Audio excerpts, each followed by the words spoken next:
the back seat. Check the back seat. All right, come here. Check the back seat. Gets in your head, right? Good. Because every year, dozens of children are forgotten in the backseat of a car by a parent or caregiver. All never thought it could happen to them. But with changes in routines, distractions, or a sleeping child, it can happen to anyone. Parked cars get hot, fast, and can be deadly. So get it in your head. Check the back seat. A message from NHTSA and the Ad Council.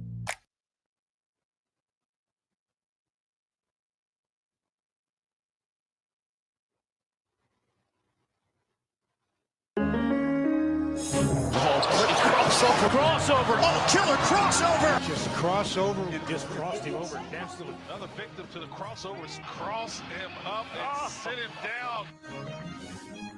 All right, time for the crossover, powered by Everlow Concrete Repair in Omaha at everlowconcrete.com. Listen to the sounds of Werner Park.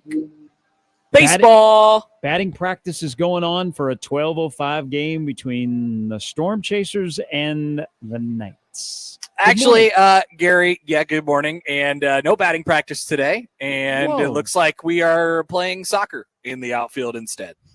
Like, is Union Omaha practicing? Nope. The baseball players are practicing soccer because they're 55 and 81.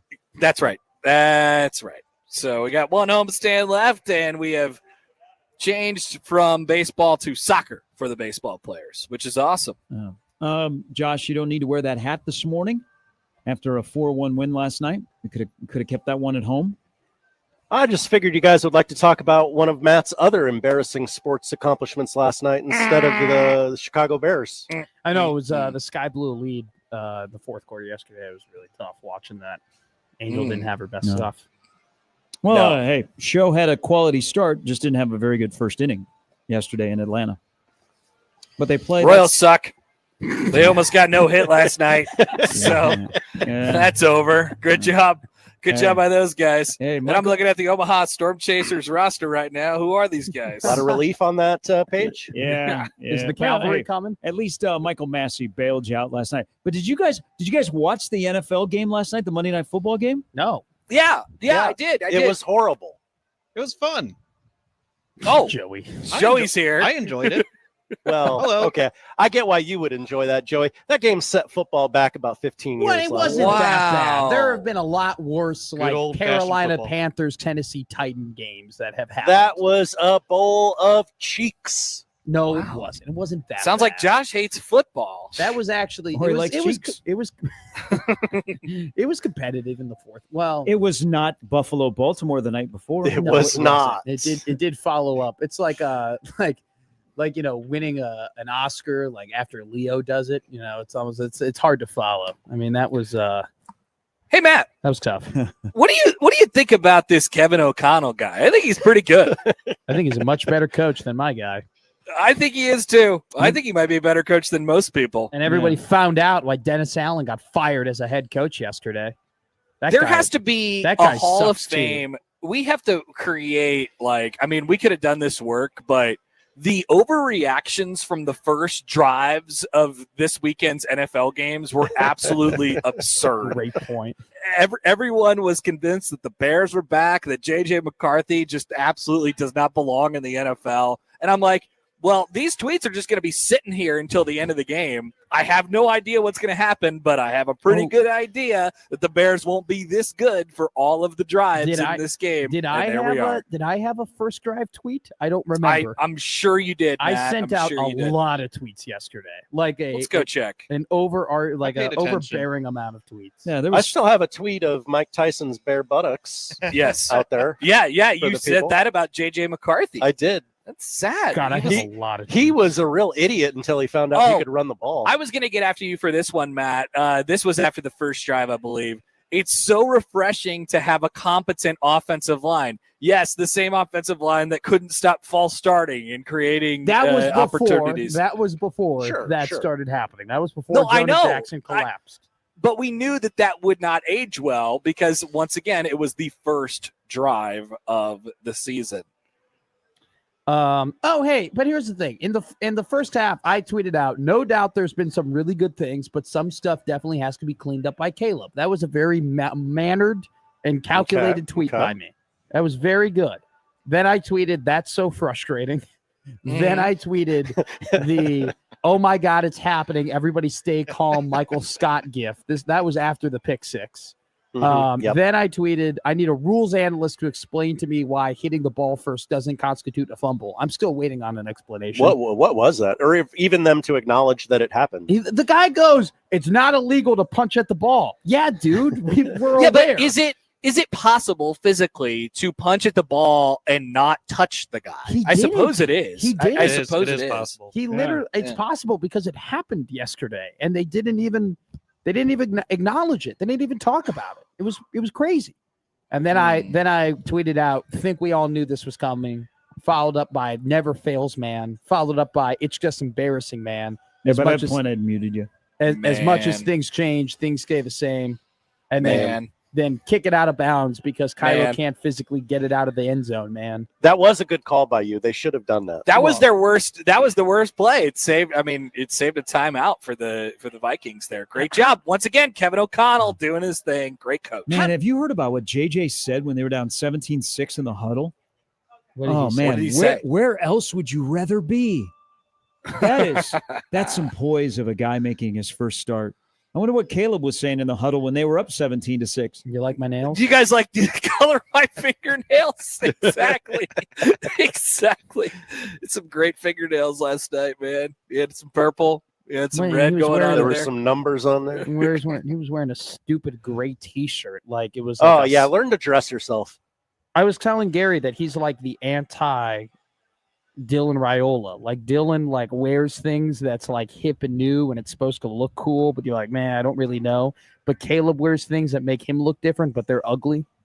It's just ugly. It was just ugly. It was like a sleep shirt. It was like that shirt you got when you were young. It was extra large, and you couldn't tell Aunt Margaret, "Hey, maybe get me, a kid small." You just had to say, "Oh, thank you," and then you wore it for 6 years. So, but the thing is, Matt, if he was Yeah. good, then everyone would be wearing shirts underneath their jerseys, but he's not. So that's not happening. Dude, I will paint my nails for a week if they make the playoffs. Okay. Okay. All right. for We're going to just a mark week? that one down. For a week. For the week of leading into their playoff Do game. we get to? You get to paint the nails. No, I don't want to paint your nails. I want to choose what goes on your nails. I will get a proper manicure, and you can pick the color and you can pick the style. I got a place over on 108th and Blondo. No bedazzling though. Like just straight paint. No. Now you can't be changing the rules. Oh, as we go. No. I can definitely change the rules. You don't want some gems on there? No, We could get some zero gems on there. gems. I want no gems. You want messages? You can, as long as it's paint, you can design it the way that you want if they make the playoffs. Okay. But no gems. No gems. That's the only. Will you wear purple and gold earrings like were worn last night? No. I will not wear purple. Do you think and he gold didn't earrings. know what the Vikings colors were? I think that was the point. I think that's his thing. Because he would rather be in Minnesota than Chicago? When we all. I would rather be coached by Kevin O'Connell. Yeah, that's AOC. true. Yeah. That is a great comment. Yeah, great take, Connor. That really used all your brain power for that one. I don't know. I just want to know if you It could was tell really- that guy's good. yeah, He's it a was really good coach. Really smart and really intelligent take there by you. Aaron Jones still doing it at age whatever. You know. Poise. Yeah. It's still has incredible. It's incredible how many different coaching staffs have to find out it's a bad idea to have a linebacker cover him in the pass game. It's 3 different coaches now. Nagy did it. Flus did it. Sorry. Johnson did it. That's okay. I mean, you guys lost. I mean, you got to feel bad a little bit for the Vikings. No, what They had about to- what? About what? They got every call. No, They got every call. They had a guy. They had a guy literally on national TV blow out his hamstring last night, and Blake Cashman. Yeah. Feel bad for Blake Cashman. I don't. Other than that, the holding call wasn't a holding. The 2 pass interference calls weren't pass interference. The fumble was a fumble. I appreciate Caleb Williams. I'll say this because he missed that throw to DJ Moore so badly. I would have lost my fantasy game had DJ Moore caught that for a touchdown. But he threw it nowhere near him, so that was great. I like that. I did have Justin Jefferson on my fantasy football team and ended up winning, so that was nice. Okay. Well, I mean, then you were a winner last night. Fantasy football greater than your NFL team. No, unfortunately I placed a bet on my NFL team like a dummy and ended up being a loser. Oh no! Why would you do that? Yeah, placed a money line. We tried to tell you. Yeah. Well, I mean, you learned. You learned. No, I don't. No, I don't. Yeah. I don't At learn. least you I got never learn. I've never learned anything. Okay. All right. I get mad. This is the same process. On Friday, I'm going to be bright-eyed and bushy-tailed, and I'm going to be so excited, and somehow I'm going to convince myself that they're going to go to Ford Field and they're going to win that football Oh, I game. thought you were talking about Houston Christian game. No. Okay. Yeah.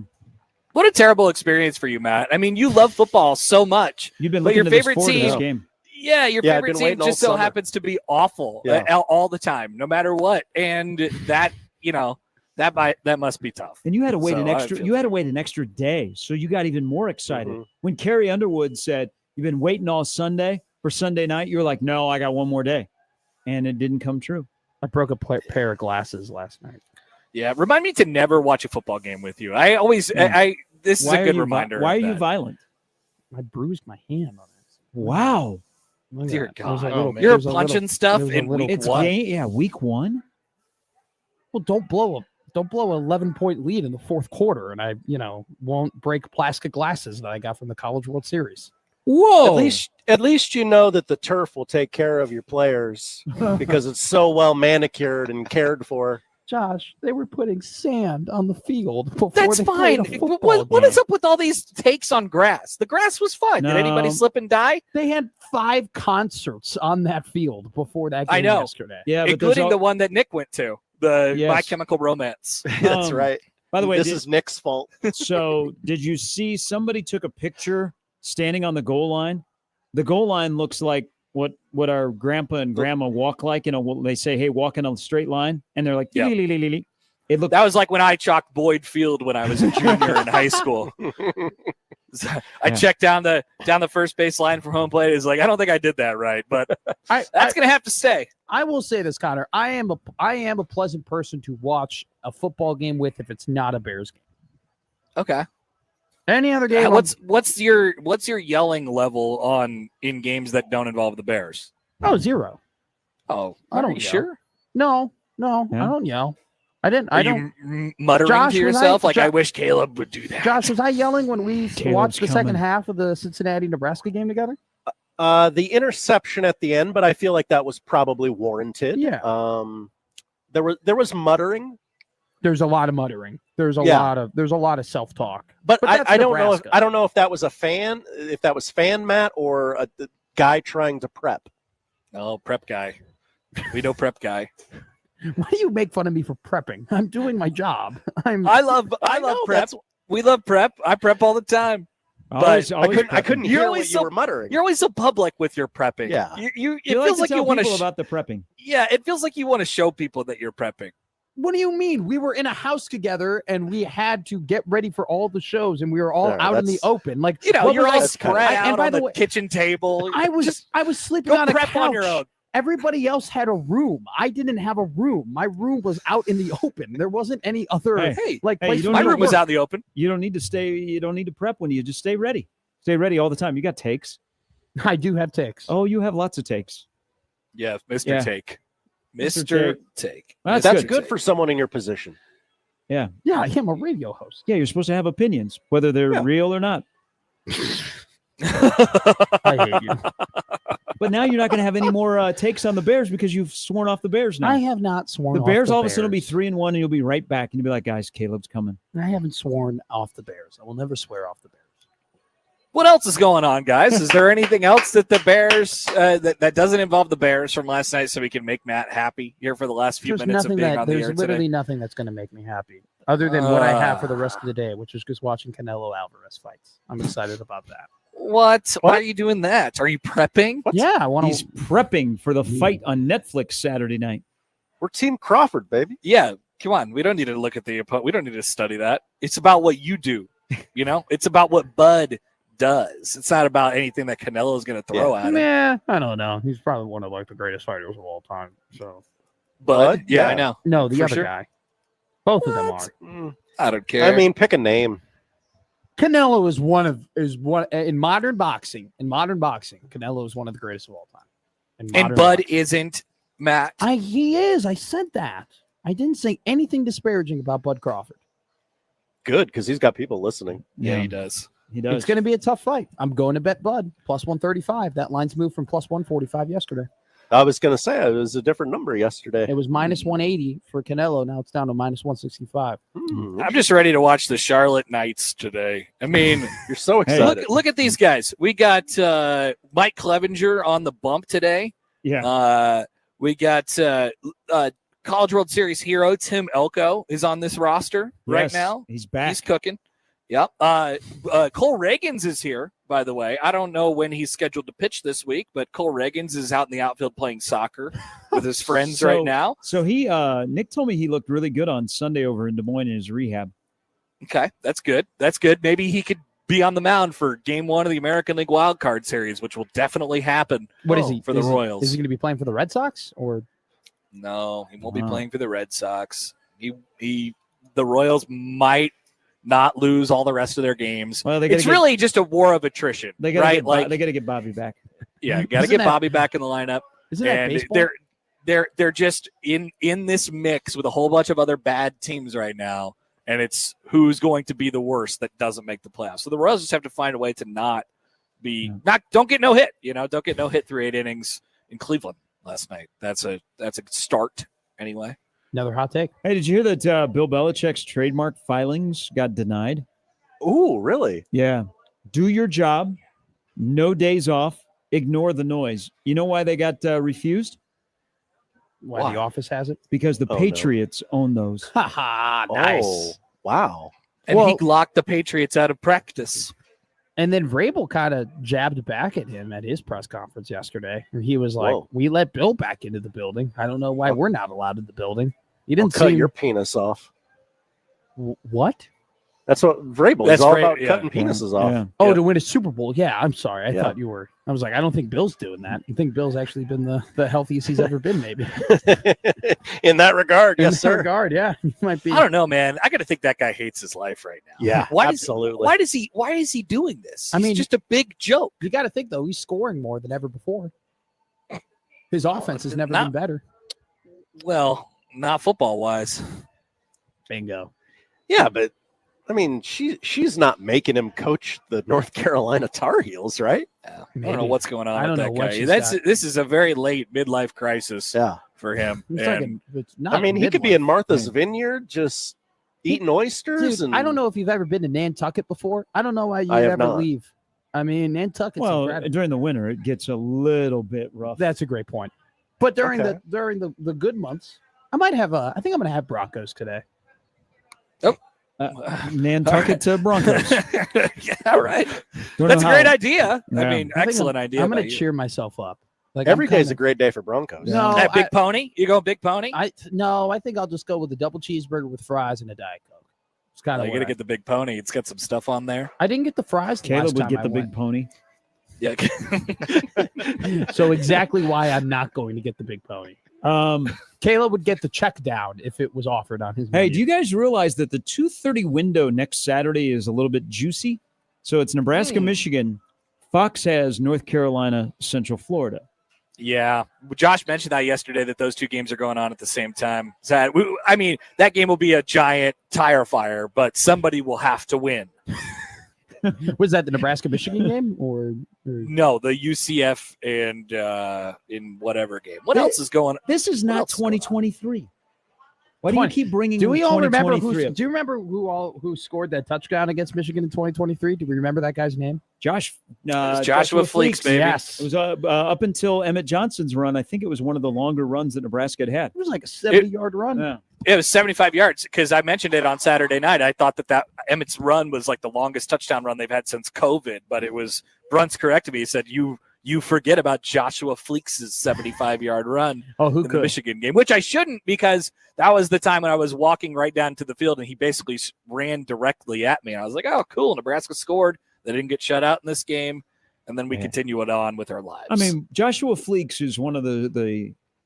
I think he'd be kind of an answer to a trivia question. Oh God, Which player was playing at Nebraska that his college teammate was a full-time on-field position coach? yeah, Garrett McGuire was his backup Yeah. quarterback or Yes. something.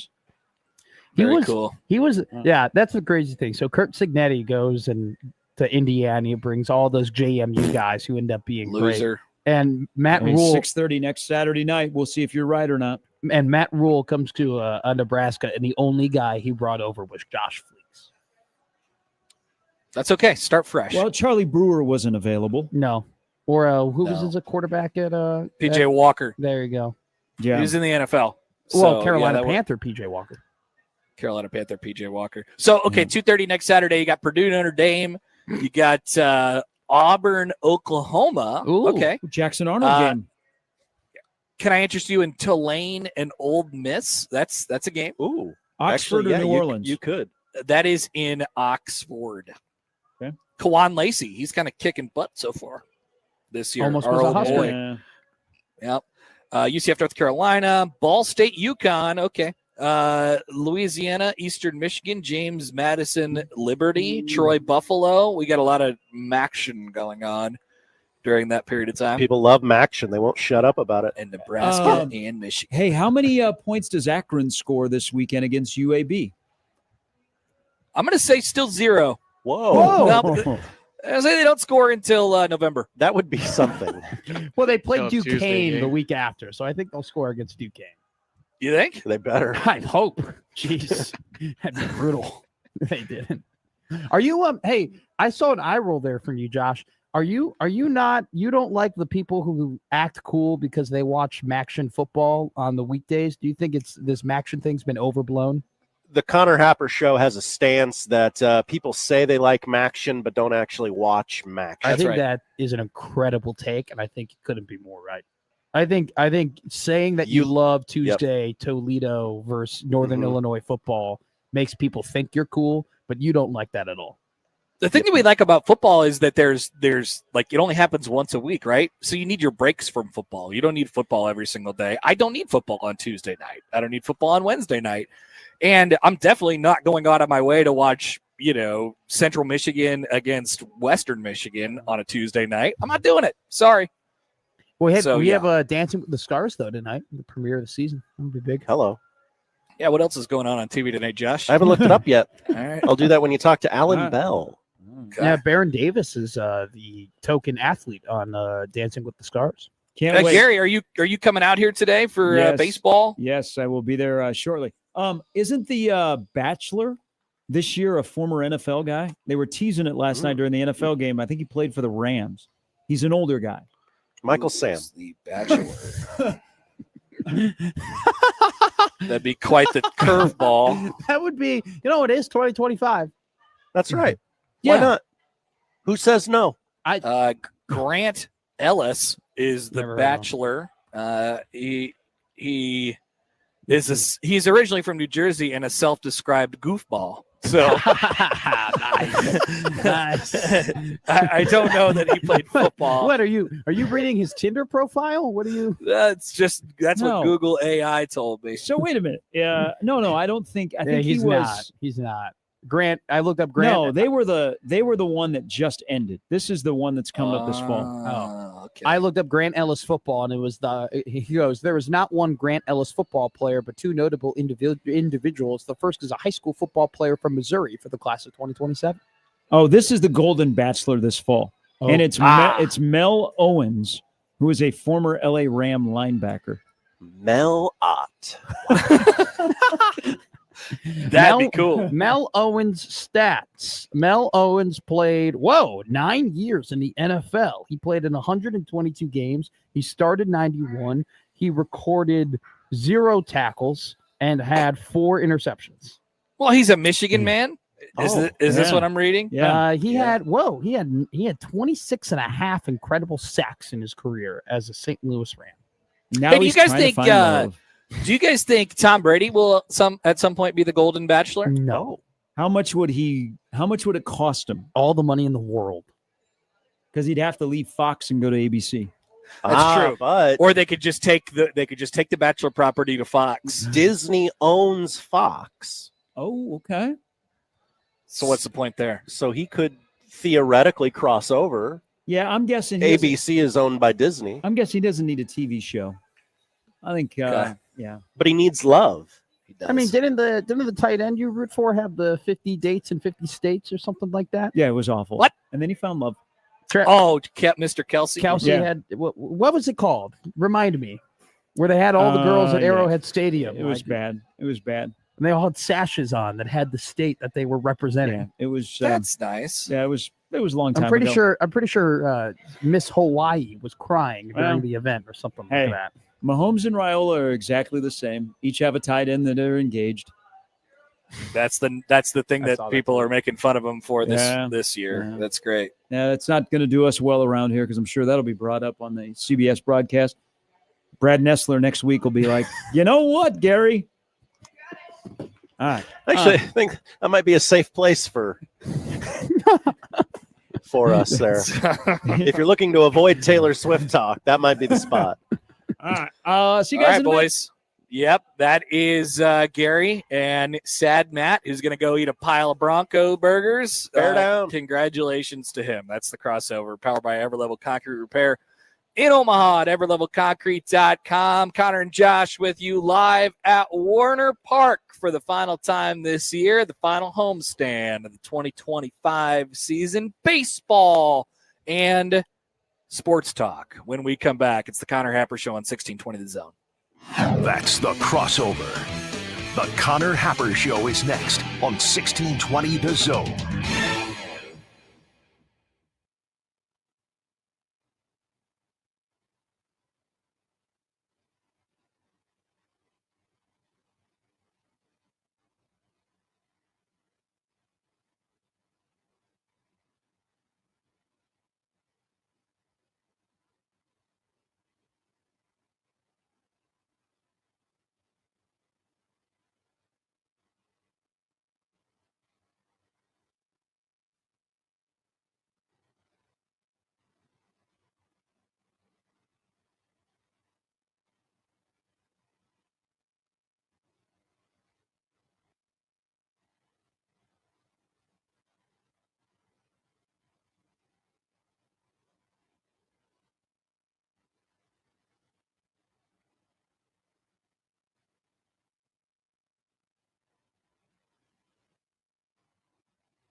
It's the Connor Happer Show.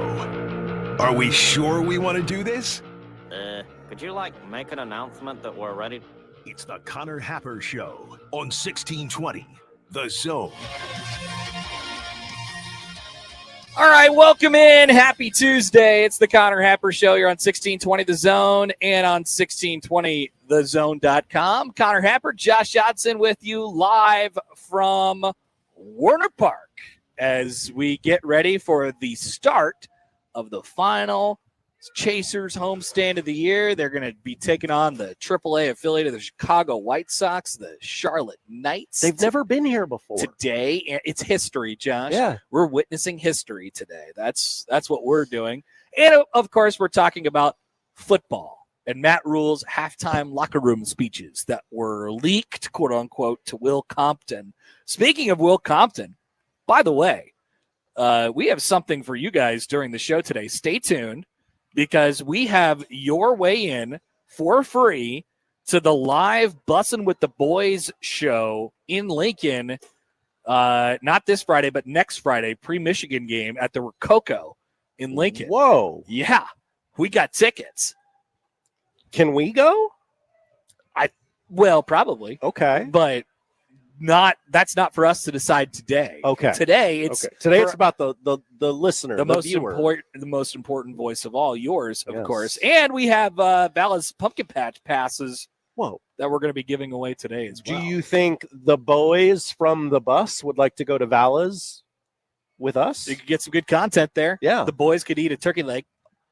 That actually would probably do numbers. The boys could go on the little tricycles, assuming that they still have those. Okay, The boys yeah, could go on the hayrack ride. This is actually, I thought it was a stupid bit when I suggested it, but yeah, there's probably a lot of things they could do there and make great content. Mustache Adam says, I need producer Josh to be there to have a pump-up speech off with Will Compton. So we'll get confirmation when we get confirmation on this, but the plan is to have Will on the show at some point in the next 2 weeks. I don't know if it's happening or not, but we have asked. We've been told it is a possibility. And it is a possibility, and we're giving away tickets to their show, so I think that would be really great. We are promoting it, and what better way to promote it than to talk with And Will? we'll definitely, mention that, hey, our producer, Mr. Josh, has, in your style, created some pump-up speeches for Nebraska's games. And honestly, they're both really good. I mean, it's hard to gin up a super amount of excitement for Akron and Houston Christian, but they're there. He put out the one for Akron over the weekend. Yeah, they're playing it in the stadium, giving it a go big red. Yeah, and he put it out on Twitter, and I watched it, and I did not realize how closely I am mimicking him when I do this. Well, it's the staple is the footsteps at the beginning. Yes. Yeah, so you got that one covered. We call it a Will Compton style hype speech. It's just sort of a catch-all for whatever it is. A hype speech. I didn't realize that. Boy, it's really close. He's doing a great me. So he's doing a great you. Yeah. Hopefully he doesn't hit us up with any hey, what do you cease guys, and desist. Yeah, this is the same bit here. But yeah, we'll see. We'll see what happens on the Will Compton on the show front. But either way, we do have tickets for you all into Bussin' with the Boys live pod next Friday in Lincoln at the Rococo. So stick around. We'll have your cue to call today on the show. Allan Bell will join coming up at 11:30. We'll recap week 1 in the old National Football League, NFL reaction, overreaction, Josh's bottom 5 NFL teams. It feels good to be back in a post-full football weekend on a Tuesday. So we're going to bring you all of the normal things that we regularly do throughout football season. That's the lineup, powered by the Rooferees at John Higgins Weather Guard. Want to hear from you all, 402-951-1620 today on the Prairie Flower Casino Zone hotline. You can call or text that number. Tweet at Happer Show at Connor Happer on the JTech Construction Zone Twitter feed. Email Connor or Josh O at 1620thezone.com on the Equitable Bank Zone inbox. And we say good morning to the YouTube streamers today. How we doing? Black Cat says every day is history with the Happer Show. You never know where we may be. Wherever we be, Josh. And we be here. And we be here today. I have been told by Katie Scott from the Omaha Storm Chasers that if the timing is right, then we can guest perform the 7th inning stretch today. Oh, wow. If you're interested.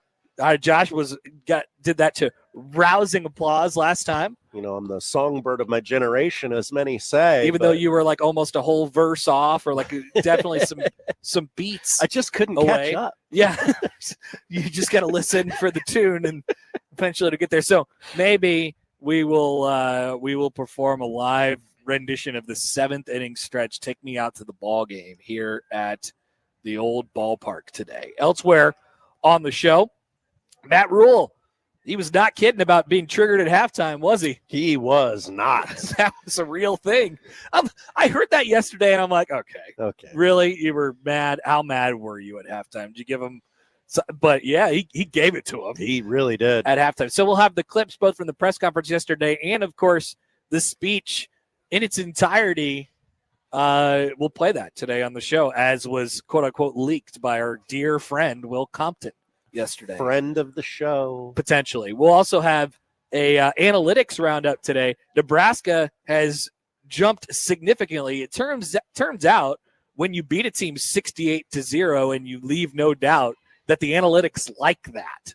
Oh, they do? Yes. So okay. Nebraska has taken quite the jump in the analytics department, leading many people to believe what I said yesterday. May Nebraska be a favorite against Michigan in 2 weeks. And then I want to talk about the Michigan game and kind of what that means as well, because once again, it is indeed Michigan week part 1. I also have the drive chart updated, which we can take a look at. Obviously, it's very good coming off of this past week where they scored many touchdowns. Many touchdowns, Josh. And we'll take a look at quarterbacks around the Big Ten. And we didn't get to this yesterday, but it was a big story from the weekend.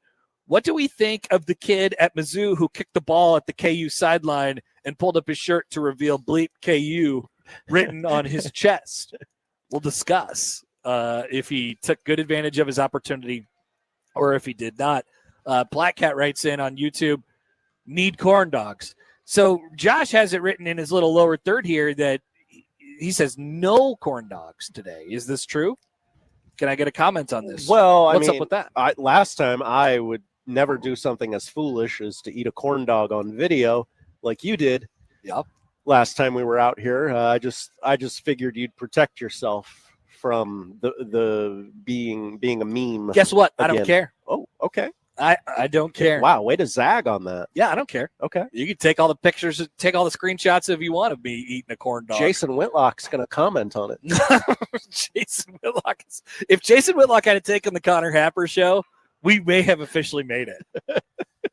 I want this really badly to have Jason Whitlock do a take on the Connor Happer show. Do I have his phone number? Jason, send him a text and say, Jason, just pop in our show for a couple minutes today. We'll get our corn dogs like at 12:30 or something like that. Uh-huh. Pop in our show and at 12:30 and see what you think. I do not have his phone number. All right. No, I'm not tweeting at him. That's for sure. No. He's just going to have to find it himself. So, yes, we are live at the ballpark. The first pitch out here this afternoon is 12:05. Mike Clevenger is going, by the way, for the Charlotte Baseball Knights. I know that name. He has pitched in Major League Baseball before. Not a lot of other players who have played Major League Baseball before on either of these rosters. But September is a weird time in minor league baseball. It used to not exist, and now it does exist. And the Storm Chasers are in dead last. Oh, no. Yeah. I knew it wasn't going great. It's not going. It's really not going great. Okay. Also, Tim Elko is here. Maybe we could get Tim Elko to relive some College World Series memories. Let's talk about the good old days. During the game. Remember when you were at Ole Miss? And all those fans showed up and said, what is this? Yes, baseball? I like football, but I'm here to party. That was nice of them to do that. It was. But I don't know if we'll be able to get Tim while the game is actually going on, but, we'll take a look. I'm also looking at Cole Reagans right now. Yeah, how's he looking? He's looking great. He's looking excellent. He's looking like he's gearing up for a playoff run that probably won't exist. Okay. Uh-huh. Yeah.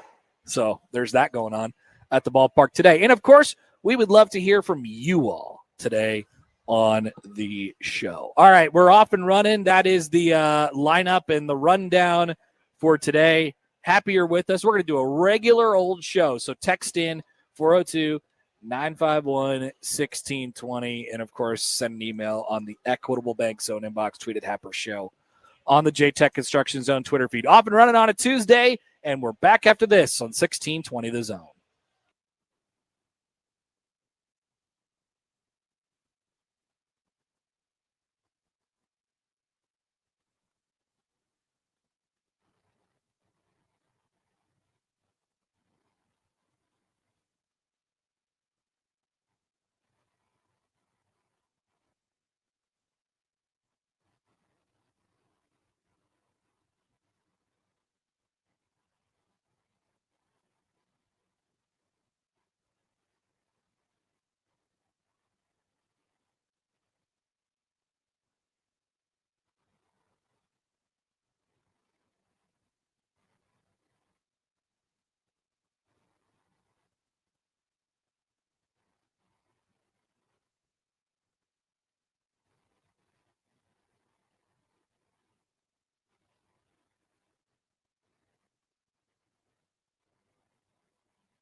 All right, welcome back. Connor Happer, Josh Hodson with you on the Connor Happer Show on 1620 The Zone and on 1620thezone.com. Out from Werner Park, we are a little more than an hour away from first pitch. Come on out and enjoy the fun today at the old ballpark. Walk around, grab a corn dog, grab a regular hot dog, grab a brewski. Ooh, last time we were out here, we saw friends of the show. We did. We see friends of the show everywhere we go, Josh. They love us. I don't know why. I love them more than words can explain. It is amazing. It's amazing. You're like, wow, you guys listen to the show?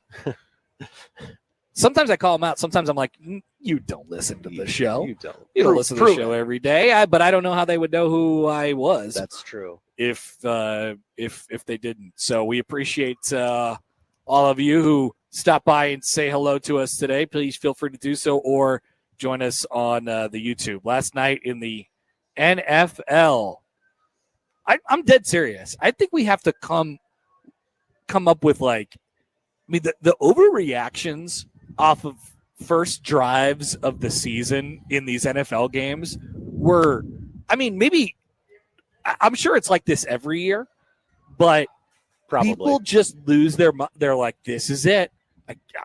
I'm so glad our team is back Last night it was, I think the Bears are going to win this game 65-0, and J.J. McCarthy might be out of the NFL by tomorrow. This might be over. But as Troy Aikman made the point many times during the broadcast, when you might not, it's your first game. He wasn't all put together, was JJ, but man, he grinded. He fought through that thing. And now I bet people in the locker room look at him a little bit differently. He walked off the field with that dirty, disgusting jersey from that turf, that grass field, Soldier Field last night. I think people probably look at him a little bit differently, but the overreactions are a little bit absurd around this. Maybe just watch the second drive and see if you still want to tweet after that. Sit on that take. I know it's not a NFL game like you were talking about, but a lot of people, oh my gosh, North Carolina looks unstoppable. Yes, that was the other big one. Yeah, just, oh my goodness. Yeah, maybe sit on it for a drive and then fire that baby off. Now, I fired my J.J. McCarthy tweet off in the third quarter. Oh, okay. So you waited. He looked really bad for 3 quarters. Yeah, he generally looked pretty bad overall last night. And then he's like, wait a minute, I can just hand the ball off. It puts a little bit of a different spin on it when your team wins, doesn't it? It does. What are we going to do with the Bears? The Bears are, now maybe there are week 1 overreactions. We'll have NFL reaction overreaction a little bit later on in the show, where I don't think the writers have a Bears topic set up for us. So no, we could. There is an NFC North topic, so we could talk about that. But are the Bears just destined to be the Bears forever and ever? Amen.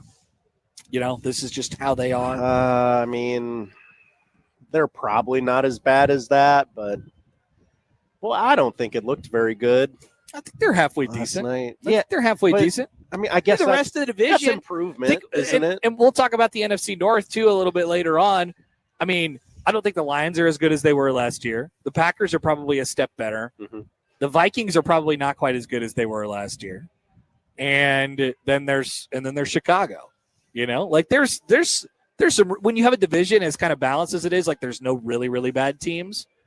You could look at it a couple different ways. Either it's going to be really difficult for you to win enough games to get in the mix there, or, hey, they're going to all beat each other up, and somebody with 11 wins is going to get out of that thing, or 10 wins is going to get out of that thing and get to the playoffs, or maybe multiple teams have that. Remember, 3 teams in that division made the playoffs last year. It feels like the latter. It feels like probably the Packers will be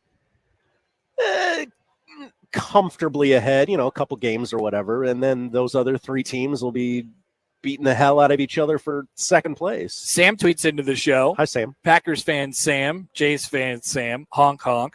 He says, not me, overreacting. I'm sticking with my post-pick 6 J.J. McCarthy car sales takes. That's right. So you could just sit on it and just double down. Yep. He said McCarthy would be selling Chevys in Ann Arbor in the near future. Well, what's the near future, I guess? That's the other thing. It's all about perspective. Sam also says the Lions had that season where they kept losing close games in inexplicable fashion, but Caleb is also a mess. So, the division is interesting. And like I said, we'll talk about it a little bit further on when we get to NFL reaction, overreaction. But there's just something about the Bears when they get into these big games. And may I remind you, we joked about it a lot during the crossover.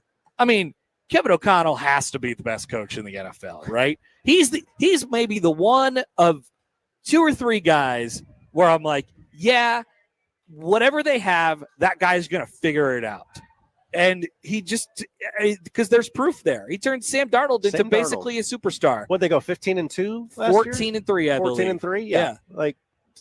That's incredible to do that with Sam Darnold. I understand there were lots of things around Sam Darnold, but that's the point. Prop him up. That's the point. Yeah. If you're able to figure out what you are and what you need from your quarterback on any given week and put them in good positions. And as we noticed last night, he's really good at the game management stuff, getting his players to do smart things late in games. It makes a difference in the NFL. A lot of times we downplay coaches in the NFL. It's like, it's a players' league, and it generally is, especially over a season long. But we're talking about a league where all of the games are like touchdown games. All the spreads are 3-point spreads or 5-point spreads and 7-point spreads. Like you'll see some double digits every now and again, a handful or more times a year, obviously. But generally, these games are always going to be close. So what matters is how are you able to play to your personnel, and can you manage your way through a football game?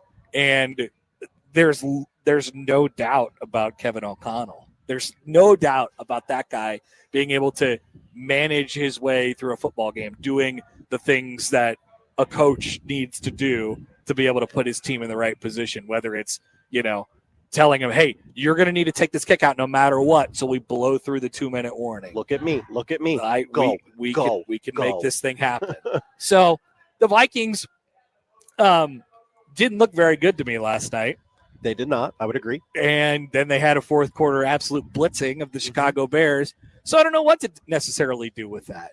Well, Kyle Brandt says week 1 isn't real. Is that something to that effect? Week 1 isn't real. So we have seen many examples of that in the past. Mm-hmm. Many examples of the week 1 WTF games. Like, how did that team beat that team? And what was that? I don't know what let's see. I don't know what the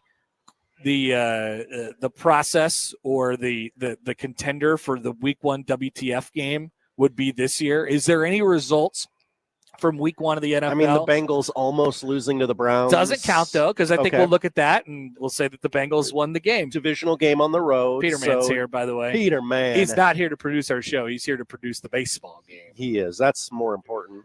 It probably won't be the Colts, beating the Dolphins, because the Dolphins will end up being terrible. Raiders and the Patriots will both be middling type of teams. The Saints almost beat the Cardinals, but once again, doesn't count. This is a great question. What is the week 1 WTF game this year? Not Jags Panthers, not Commanders Giants, not Broncos Titans, not Niners Seahawks, probably not Packers Lions, not Rams Texans, not Bills Ravens. That all these make sense. Maybe we didn't have a week 1 WTF game. It could be possible it hasn't revealed itself to us yet. Well, that's true. Is there a team that you will say, oh boy, maybe they had a week 1 win, but they probably won't end up being? I mean, the Colts. But that won't be a WTF game because the Dolphins are going to be awful. We'll talk about that later. I mean, maybe the Raiders go 1 in a million. And the Patriots won't be very good. That's true too. I don't think this year. This is hard, guys. It is. We're working a theory out in real time. Yeah. We just thought of this right now. JJ says the 49ers were odd. Was the 49ers beating the Seahawks? I mean, Kittle got hurt, and who knows when he's going to come back. So, I mean, maybe there's a chance that thing falls off the rails, but I doubt it with Shanahan as their coach. He's another one of those coaches where you're like, yeah, I just trust that guy. Chargers, Chiefs? Are the Chiefs good? We'll talk about that in the NFL reaction overreaction. Whoa, are the Chiefs good? Are the Chiefs good? Imagine disrespecting the Chiefs after one game. I would never do that, in Josh. Brazil, of all places. I have talked quite a lot about my respect for the Chiefs. They're the best in the NFL at what, Josh? Winning games. But they didn't do that against the Chargers. 2-game losing streak. And there's some question about their defense. There's some question about the firepower of their offense, especially in the first month or so of the season here when their entire team is either suspended or injured. It seems like it's a good portion of their wide receiver core anyway. So, and they've never been like a real great run the ball team. So I don't know. People are wondering about the Chiefs a little bit as well. So that, like I said, will be something that we yet again discuss in the in the noon hour today. Plaquette, nothing juicy this week. Pretty much all Survivor contests still packed. Nothing like last year. Yeah, I mean, I think over the last couple of years we've had some crazy week 1 just results, and didn't necessarily get that a lot here in week 1 this year. Curtis writes in. Hi, Curtis. On the JTech Construction Zone Twitter feed. As a tormented Viking fan, having O'Connell and Brian Flores to help Flores, by the way, not Flores. Flores helps make me feel okay going into the second half of any game. They adjust and fix things on the fly, a lost art amongst many coaches in the NFL these days. Now, when you don't have like the quarterback of your dreams, it probably limits your ceiling, right? Your future potential, as the Vikings found out very suddenly last year. at the end of the season, but you're going to have a pretty high floor. And those guys are always going to have a pretty high floor as long as they have those two guys, but especially O'Connell in my mind. All right, so that's those are some thoughts on week one, and of course we'll have NFL reaction overreaction coming up at noon. Allan Bell will join to talk about football, but let's go back to the college side. Matt Rhule yesterday, oh boy, I thought if there was ever a moment where he was going to have a Monday press conference that was going to be a little slow, there was nothing really newsworthy yesterday, but there was a high likelihood of him not having notable quotes. Could have been a little sleepy. But thank you, Matt Rhule, because he is Mr. Content. He cares. He knows that he wants to listen to good podcasts and good radio shows and good articles when he sits down at the end of every day and reads all the articles and listens to all the podcasts and the radio shows. And he is in charge of this, right? So if he gives the podcasters and the writers good content, then he will have an enjoyable evening at the end of the night. And boy, did he ever do that yesterday with what he said about how things were at halftime in the Nebraska-Akron game. So we'll revisit that. And, yeah, we'll have the full video of that speech that he gave at halftime as we watch Cole Reagans throw a flat ground out in left field right now. How's he looking, Josh? Well, let's see. I want to watch him. I want to watch him throw it. There we go. What do you think? Good motion. Okay. Good motion. Fluid. All right, Josh is reporting from Werner Park that Cole Reagans is looking good. Wet. Tweet it out and see what the Royals fans think. We'll be back here from Matt Rhule from yesterday. It's the Connor Happer Show live from Werner Park. First pitch is in just a little over an hour. You're listening to 1620 The Zone.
Oh, it was nice of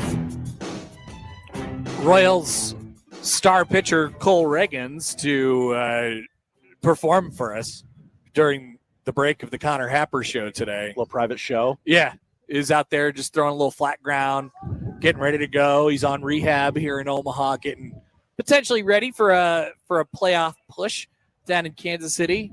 Should this week go well here, but during the break he was nice enough just to throw for an audience of 2. Connor Happer and Josh Hodson. What do you think he likes most about the Omaha area? Well, he was here for like 3 starts when after he got traded for Aroldis Chapman a couple of years ago.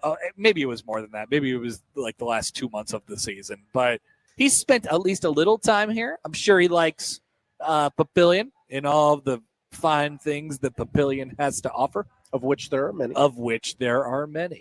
Excuse me. But I would imagine that he spends most of his time right here at the ballpark because there's nothing better at Papillion than Werner Park. Josh, you can get corn dogs. I bet he could get them for free. Oh. If he walked up to the Hot Dog Nation right here behind home plate and he said, "Hello, I'm Cole Reagans. I'd like a hot dog or a corn dog," do you think they'd give it to him? Yeah, I do. I assume he's wearing gear. I'd pay for it. If Cole Reagans came up to me and was like, "Do you know where the corn dogs are?" and I would say, "Yes, I do. Would you like $5? I could get you that." I'll go get you some. Yeah, but I'd have to give him my card because I think it's a cashless situation. Well, it is a stadium. It is a stadium. After you won't find massive beer lines here. They'll get you in and out real quick. So we appreciate Cole Reagans throwing the baseball around a little bit today. All right, yesterday, Matt Rhule at his press conference, you heard it right here on the Connor Happer show. He had he had something that he wanted to tell us. He was not happy at halftime. Nebraska was up 33-0. It's not the scoreboard that made him unhappy. In fact, he would like his players to ignore the scoreboard entirely. He was mad on behalf of his team that the other team, the team that was down 33-0, felt as if they could push the ball down the field and got in position for a field goal that would have made it 33-3 at halftime. Of course, they missed it, doinked it to be exact. But Matt Rhule was not happy about the very thought from the Akron Zips that they had the gall to move it on Nebraska. Here's Matt Rhule yesterday on exactly how he was feeling in those moments. That's what we were supposed to do at halftime. You know, last game we were supposed to win by that much. What I was pleased at, I went after them at halftime. I freaking lost it in the locker room. I was pissed that we let them drive the ball down right before the half and almost make a field goal. Like, where's the killer instinct, right? That's my that's why I bring up the thing about Archie. Like, I don't want to be a joke. I don't want us to be I want us to be a football place, right? Football teams, you put away the people you're supposed to put away. You don't let them have life. So I wasn't happy before the half, right? And then, when we went to take a knee and they cut us, which I have no issue with what they did. That's something you do at the end of games. They just, their kids are trained to do that. I went after our O-line. Like, they don't fear you. Like, teams are supposed to come in and they're supposed to say, like, I never want to. They're supposed to walk up to their AD and be like, don't schedule them again. That's the mentality we're supposed to have. And that's where I went off in the locker room, the coaches and players. And it's not that I have it and they don't. I just want to make sure that's my job, right? It's not Matt Rhule. It's the head coach at Nebraska. That's what we're supposed to do. We're supposed to. You play these teams. They want to come here. They want to play here. They're supposed to never want to play here again. So that's Matt Rhule. And as we said yesterday, he's kind of crazy. And there is definitely an element of what he is doing that is applicable to the here and now, because last week they played Akron, and this coming week they play Houston Christian. So to him, it's in those games in particular, it's definitely not about the scoreboard because you're going to win the football game. That is a given. Got to stay sharp, though. But you do have to stay sharp, and you do have to create some you have to manufacture an edge to the game. Sure. Michael Jordan, famously, he manufactured many, many edges. And I took that personally. The glove, he was nothing. I was not concerned about the glove. I had other stuff on my mind. And, that led to that great montage in the Jordan doc from a couple years ago. So there is an element of this where he is definitely trying to motivate his team for the next 2 weeks, which is, by the way, all setting up for this Michigan game in less than 2 weeks now, where he wants to have his team not only prepared, but also very confident going into that game. But he said that yesterday on the show, or on on the press conference during the show, and I thought, okay, did he really get after him at halftime? Like I'm sure there was voices being raised in the locker room, but we got a video yesterday, courtesy of Will Compton, who I'm sure that Matt Rhule himself or somebody directed by Matt Rhule said, send this to Compton, have him tweet it out, and watch what happens after that. 100%. Which is fine. Yeah. He could have sent it to me, by the way. Yeah, we'll break news for the program. Yeah, I'd be happy to. But he sent it to Will Compton. He probably has a little bit more reach than us. Debatable. Well, we're the ones giving away tickets to his show on this show, so he's using us to promote him, though. But he's not giving away YouTube links to our show during his show, so okay, he might be a little bit of a bigger deal than us, which is okay. And he does all the hype speeches, but Josh does the hype speeches too. I do too. Anyway, we thought, okay, what happened? What actually happened? And yesterday evening, we got the answer to what happened. Here is the video from halftime of Nebraska and Akron. Once again, context: Nebraska was leading 33-0, and the other team had just missed a field goal off the upright. This was not a competitive game in the least. Here's Matt Rhule, psychopath, at halftime. Maybe I just have a different standard. I don't like them freaking moving the ball. They're dropping back at the end of the half. Like, we're on the sidelines. Me and John are saying, they'll take a knee here. They'll run the ball. They don't fear you. They don't respect you enough yet. And if that sounds like coach speak, then you have the wrong brain. They're dropping back against our starting defense. They're cutting our own line at the end of the half. All you young guys, just go back there and chill. I want my opportunity. Some of you guys will get an opportunity right now. I told you I don't care what the score is. I told you I care what the tape looks like. Did I trip when the ball was fumbled? No, I don't care what happens in the game. I want to see what the next play is. You have one half. Defense, you have one half. If they try to drop back and throw it, and that quarterback's not on the ground, I want new guys in there rushing. I want them hit. I want them never to say our name again. You believe the fact with 43 seconds left, they just gave us the ball back. They went down 33, and they're still dropping back. They had the balls to cut you. I thought you guys get the ball, you put it down and score. You made me put the freaking red and the white in. And you guys get in, you go play. I don't care what the score is. Troy told you shutouts are precious. We almost gave them a shutout. I want them I don't want them ever to say our name again. That's the killer instinct I asked about. Not what does my hair look like, what do I look like in the freaking mirror. I walk in here, guys in the mirror checking themselves out. Got a chance at a shutout. You guys got a chance at freaking hanging a score around here we haven't hung in a long time. We don't work hard enough to go take what we want? Go take what you want. You want to get in the game? DJ, you run your ass off on all those routes all week? Now you got a chance to get in the game, maybe. If your brother and your brothers will put them away. It's about time people say, I don't want to schedule those guys anymore. I don't want to play those guys anymore.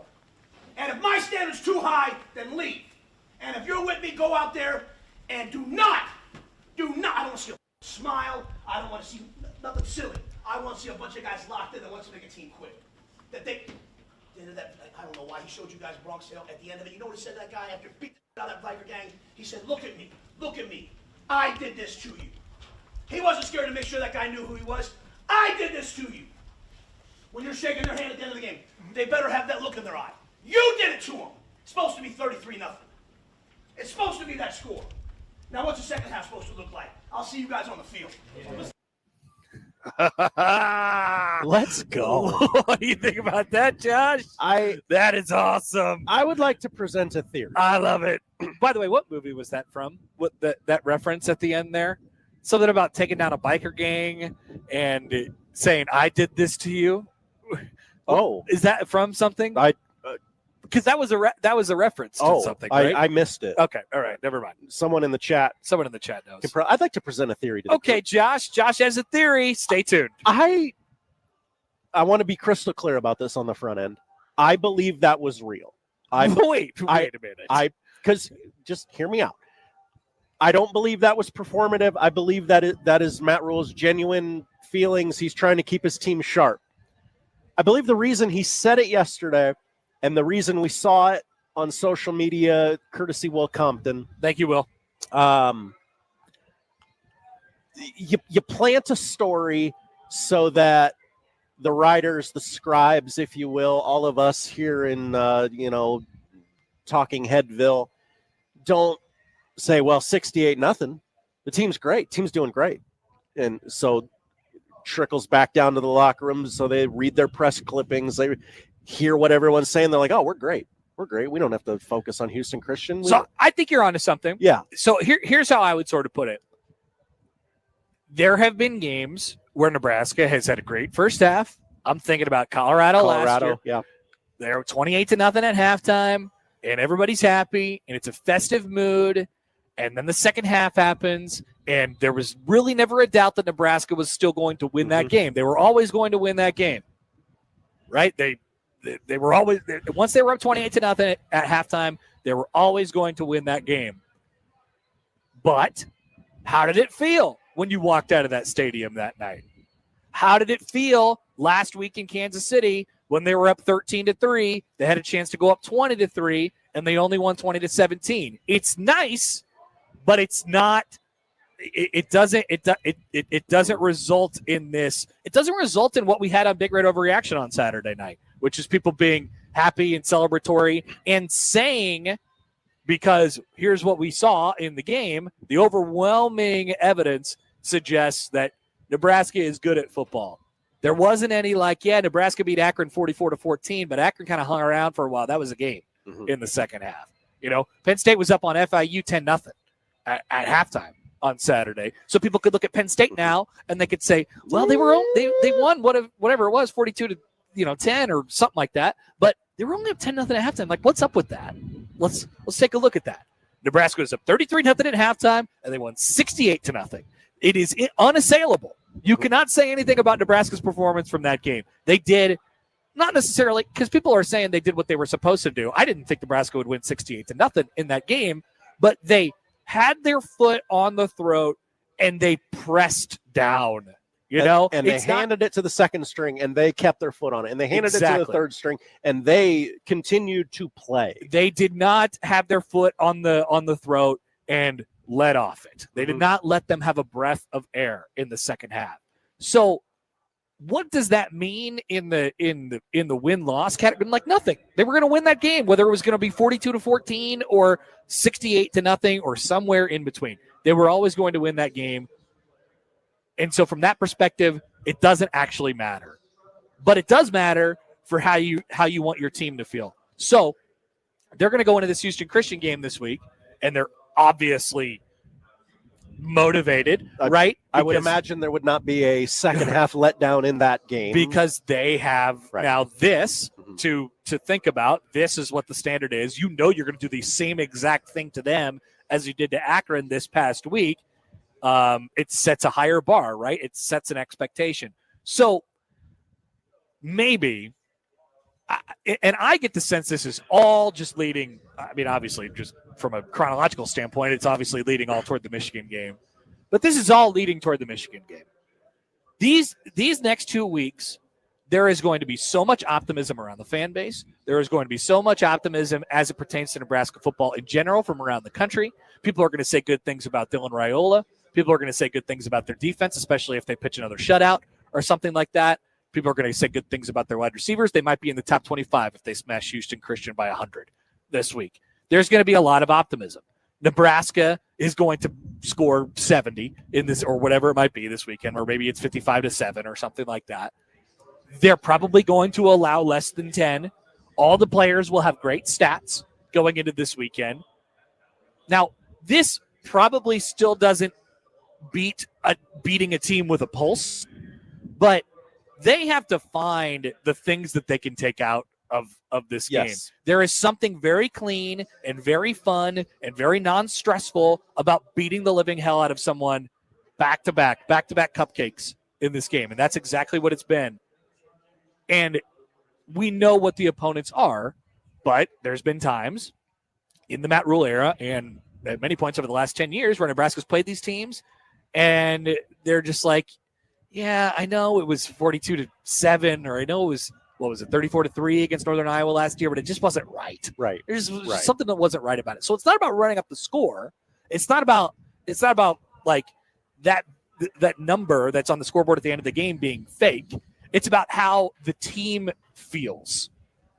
And coming off of last week in Kansas City, I don't think very many people felt good about that. We were at Arrowhead Stadium in the parking lot at a camper, at an RV, doing Big Red Overreaction, and people were walking out of the stadium like they had just experienced a prize fight and they were exhausted. Yes. It was like, oh my God, now I can take a deep breath. Thank God we got away with that one. Let's go home, and that's it. It wasn't like, let's drink 6 more beers in the parking lot until the sun comes up. It wasn't like that. No. And I assume the team felt that a little bit as well. It was good to get out of there with a win, of course, but it's about how it makes you feel. And this team is clearly still in the mental state of like, hey, we got to get the ball rolling a little bit. Yeah. And so he thinks, in my mind, if they feel good and they have just got done kicking the crap out of nobodies for the last 2 weeks, then that will translate into playing well, or at least having your chest puffed out a little bit when Michigan comes to town. When Nebraska played Ohio State in 2019 in that game that was College Game Day, maybe they had their chest puffed out, but they had just barely beaten Illinois. They had lost to Colorado already, and it was like, yeah, we can do this today. It wasn't like this, and it reflects in the crowd, right? Last year when they played Colorado at home, it was bloodthirsty, right? They want it to be bloodthirsty. Yes. In that stadium, both on the sideline and in the stands on next Saturday when they play Michigan. They want it to feel like there is an edge to it. And that's what he is, artificially or unartificially, that is what he has created or is creating right now. It's sort of the perspective of age, right? Where Matt Rhule is the adult in the room telling these, while they are adults, they are also children. Right. Hey, I know it feels great to make a play. It feels great. You wanna get your clicks and all that. But I'm telling you, as the adult in the room, 68-0 will feel better. Yep. Just trust me on this. I need you to have a little blind faith. Come with me on the journey. The macro will feel so much better than one play, buckle your seatbelt, and show off for the cameras. So now I know we have the tendency to think a little bit cynically, and we like to make fun of Rhule a lot. But make no mistake about it, this is the right way to play it. Yes. This Yes. is the right way to play it. If Nebraska putzes around and they beat these 2 cupcakes, handily but not soundly in these 2 weeks, then you just don't feel, you don't walk into that Michigan game the same way. Nebraska is going to walk into Michigan with their chest puffed out and ready to attack in that game if they maintain the same thing this coming Saturday against Houston Christian, which you would expect them to, obviously, at this point. But it's something different. It's not reflected in the score. It's just reflected in how you play. A sound and resounding butt kicking. We have to make them never schedule us again. We have to, and you're going to hear this in this clip right now. We have to, when they come shake your hand in the game, you want them to look at you like they're little tiny dogs, Big, like, strong men with tears in their eyes. Please don't do that again. Don't take my food away. I don't want to see you ever again, but good game. Here's Matt Rhule a little bit further from the press conference yesterday on that attitude. I thought we were focused the whole game. I did not like the last drive. And as much as anything, it's just for them understanding, like, you're not playing to score more points than the other team. There's a standard that we want to play at. And if the other team with 46 seconds left is dropping back and throwing the ball, they don't respect you. They don't respect your pass rush. They should take a knee and go into the half and try to regroup, but that's not what they did. And so you should take that personally. When they take the ball and they defer to start the game, and when they win the toss and defer, that means they think it's going to be a game in the second half, which I think is the right way to play, by the way. But like, these are things as a player, like if you have to have an edge to yourself. And so if the edge only comes from like, well, we're playing a ranked team, then that's the disease of average. Like you have to find an edge every single week because there's a man lined up against you that thinks he can beat you. And so you have to beat him. And at the end of the game, he's either going to shake your hand and say, I can play at your level. I'm good enough to play at Nebraska. Or he's going to shake your hand and put his eyes down and be like, hey, good luck the rest of the way and get ready for his season. And so that's the mindset we're trying to get across to our guys. We've been trying to get that across since year one. But we're also trying to tell them, like, hey, you also have to go to class during the season. Like, what? I have to go to class too? Yeah, you have to go to class too. So, like, there's like steps to this thing. And so I think now we're at this step, like, we're looking for competitive greatness. Preparation leads to poise and confidence, which leads to competitive greatness. And even though the situation, like, you get in the game and you're up by 60 points, is that competitive greatness? Well, for some of our guys, yeah. It was their chance to play. And you know what? Ashton Murphy ripped through and got a sack. I mean, he can't control when he gets in the game, but he can certainly control what he does when he gets in there. And so that's what we're looking for this week. And so if we go out there this week, or we go out there at practice this week and we think we're a good team and we start listening to that disease, just like I tell them, don't listen to the noise when everybody's saying, you guys can't do this, you can't do that. Also don't listen when they say you can do this. That's just the film. What does the film say? What does the film say? What does the film say? See, if I could produce music, another parody You could song. produce music. I You don't- have produced. I don't think I'm very good at it. You are a producer, Josh. Don't let anybody tell you different. More of a content producer. So let's throw in this. Let's throw in this little curveball. What if Nebraska doesn't beat the living hell out of Houston Christian this weekend? Anarchy in the streets. And I don't know what that is. I don't know what that looks like. What if they don't soundly and resoundingly beat the living hell out of Houston Christian this weekend? And by the way, I'm not expecting 68-0. I think that team that they played really sucked. Yeah, they are not good. Really, truly sucked. And I know that this is a lower level, an FCS team. There's a chance that they're better, right? There's a chance that Houston Christian kind of has their act together a little bit. As I said yesterday about matchups. As I said yesterday about Akron was not only bad because they were a lower level than what Nebraska plays at, but they're also bad. They're not in the right places and they don't do the right things. Yes. It's very possible that Houston Christian could be in the right places and do the right things, but obviously they're going to be physically outmatched by Nebraska on on both sides of the ball. So what happens if they win 38-7 this week? That's probably not a fun big red overreaction. Does it take the air out of the sails a little bit? He has set them up kind of for, I think you kind of has to happen again. I think you'd get it back pretty quick because there's a big game on the back end of Houston Christian, right? Like you'd get through it. You'd talk yourself into it pretty quick, right? Yep. I think so. Like, Michigan freshman quarterback didn't look great against Oklahoma. I don't know. Yeah. Oh, yeah. I mean, it would just immediately once that game ends, it's going to be all about the Michigan game anyway. Yeah. But easier to flush than it definitely feels a lot different. I mean, there is something to how it feels right now. I mean, the fan base is confident in the team. The team is confident in the team, and if it doesn't look the same this next weekend, then I don't know where the confidence will be about the group. Platcat says his hands move so much. Talking about Rhule doing a little bit of this. Yeah, he is. He's. It's okay to say it. He is really performative in these press conferences. He is trying to send a message to his team and the fan base and all that stuff. Like he cedes control, that's more of his job. Yes. He controls the tone of things. And if the tone is like, well, yeah, we beat Akron and beat Houston Christian, and I don't really know what we are going into this whole Michigan thing. If that's the tone, obviously he wouldn't say that, but if that's the tone, then that tone is reflected throughout everybody else. He's trying to set a tone, right? So he's demonstrative, but he's using his hands. He's doing all sorts of things. He's the puppet master. He's doing all sorts of things like this. Like in this, by the way, Matt Rhule asked about his fans showing up. His fans? The Matt Rhule, the Nebraska fans. Oh, of course. Might it be a little bit different this week? How do you gin up the energy and the excitement within the fan base for an 11 o'clock FCS game? might there be a little bit of a might you notice a little bit of a difference? Oh. Here's Matt Rhule yesterday. Our fans are going to show up at Legacy Walk. They're going to be. I'm gonna go back like to the game. Our fans are going to show up at Legacy Walk. They're going to be like they were last week, and they're going to show up to the game, and they're going to be amazing. Because I mean, I'm just telling you, man. Like I sat there with the recruits, and I was like, all right, listen, you're gonna. Where'd you go last week? I went to here. I went here in the. Okay, look up there at the student section. Was it like that an hour before the game? Like, look at it. Look at it. At the other game, I'm like looking at people. I'm like, look how many people are still here at the game. Not our fans.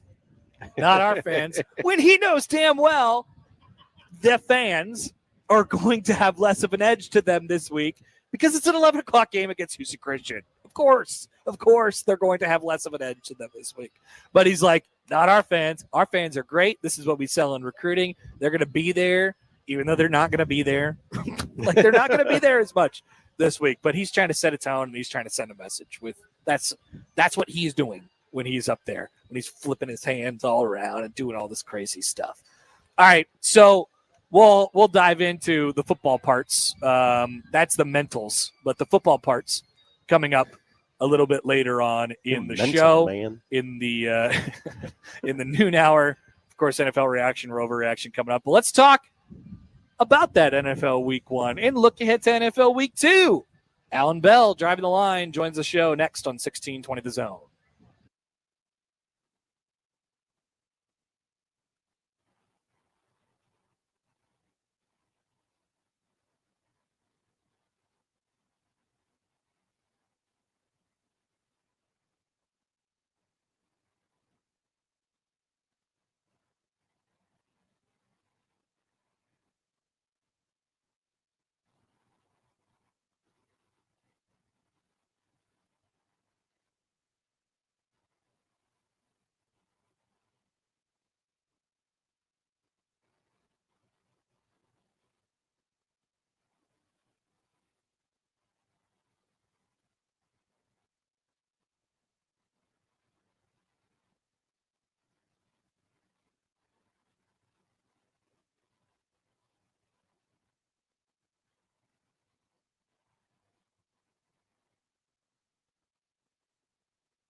Here comes the money. Here we go. Money talk. Here comes the money. Money, money, money, money. Allan Bell, the AB3 on the Connor Happer Show on 1620 The Zone. All right, welcome back. Baseball at Werner Park this afternoon. First pitch is in about a half hour for Omaha and Charlotte here from the baseball diamond. But let's talk some football. Allan Bell driving the line joins us now on the Prairie Flower Casino Zone Hotline. AB, good afternoon to you. How we doing? Good afternoon, my friend. Doing great, man. How you doing, buddy? I'm doing great because we're enjoying a nice early fall day at the baseball park, which couldn't be better out here. I am curious how your week one viewing experience was. How good was it to have a full weekend of football back? Oh, man, it was fantastic, and we were treated, man. We saw some really good football, and, I really like it because we saw some teams that were looking great, some teams that struggled a bit. We saw some rookies, and some young guys last night, JJ McCarthy. Dude, I loved it, man. I thought it was a great NFL week one. What about you? I thought it was pretty good. We have been, we're conditioned to we want the football to be really, really good every time. But there were some week one blues in there, just as there was week one of college football. We were also discussing a little bit earlier on in the show, there's always that wacky week one result that we'll look back on and say, that made no sense, how that team beat that team. And I don't know, unless you're seeing something, Allan, I don't know what that was in week one of the NFL this week. Was there a game that we'll be looking back on and saying, how in the world did that happen? Yeah, the Vikings last night, right? No, I'm kidding about that because the Vikings are a really good football team and they got a great defense. But, man, I say that in respect to JJ McCarthy. What a comeback, man. You got to see it in real time. Yeah, it started slow, which rightfully so, right? It's the first time doing it, I thought that was a big one. I thought the Titans played better against the Broncos than I thought that they would, but they also didn't play the Broncos are going to be a team that are going to take a big step, and they got to win, right? And that's what it's about, man. So I'm with you. We didn't really have that one. The Packers dismantling of the Lions could be in that. It could be that conversation. And do we have problems on offense in Detroit? That could be bad, man. Hey, look, some people were calling them the bad vibes team all off season long. We kind of, I don't know. I'm not going to take my victory lap yet. You were on it. You were on it though. Yeah. We sniffed it out a little bit, but the Packers are probably going to be contenders for the Super Bowl. So we're not going to overreact to week one quite yet. There was also several near misses. What would be your concern level even after a win if you are the following teams? The Bengals, who beat the Browns by 1 and barely got out of there. The Cardinals, who beat the Saints by a touchdown, barely got out of there. Saints had a shot to tie it at the end of that game.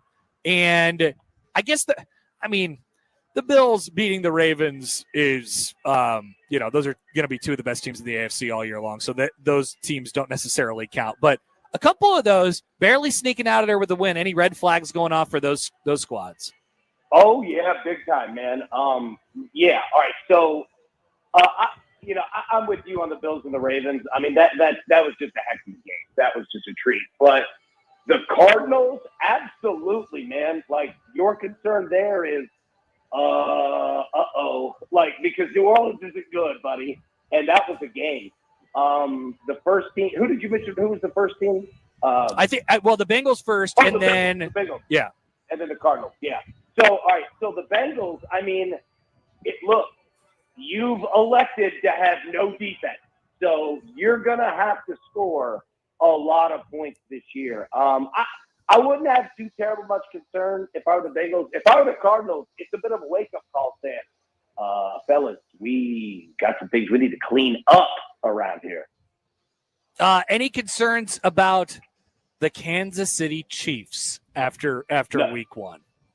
No, look, I'll say this, the offensive line and the short passing game, you want to see that expanded out a little bit, and it will. But as for concern, no, man. Look, the same deal. We've been talking about on this show all offseason. The Chargers are a ridiculously good football team. Like, if they are healthy, this team can absolutely win a Super Bowl. They've got the best defense in the league. Jim Harbaugh and Justin Herbert are absolutely just, efficiency kings.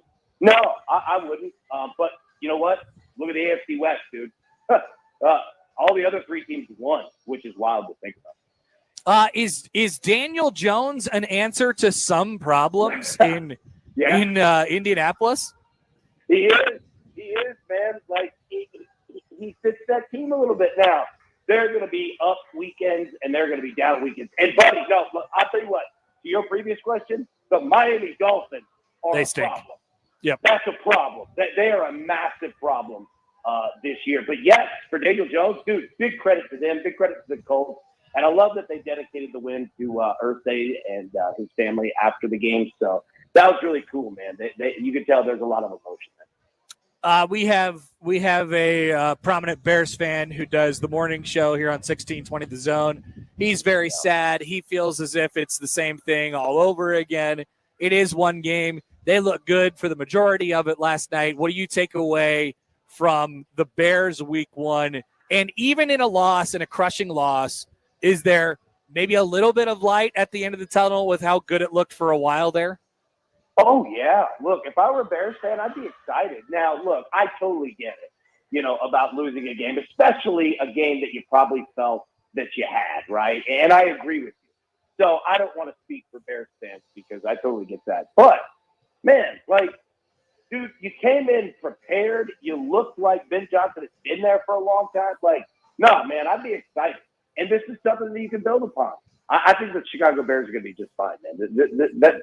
They're going to be an exciting team, man. They just got to expand their offense a little bit and get the ball down the field. Okay, and so I'm looking ahead at week 2 here, Allan. As we look here, I'm looking at a couple of 0-1 teams who really, who are supposed to be pretty good this year and really would not like to start 0-2, but have somewhat of a challenge in front of them. So the Bears and Lions are both coming up here. They're both 0-1. They play each other this weekend. I could see the Bears winning that game and the Lions starting 0-2. That's one of them. I could see a situation where obviously the Chiefs play probably the best team in the NFL this week, and the Philadelphia Eagles, they could start 0-2. As we've talked about before, it puts a different spin on the start of your season when you have that 0-2 next to you, regardless of how good you think you are. How big is this week for these 0-1 teams who we think are pretty good? Oh, dude, it's important, man. Now, is it the end of the world for a team like the Chiefs? No, right? They've proven that they're an outlier. But what I mean by that is that, just look at the numbers. We see the stats every year, right? If the team starts 0-3, they've made the playoffs 3% of the time, whatever the number is, right?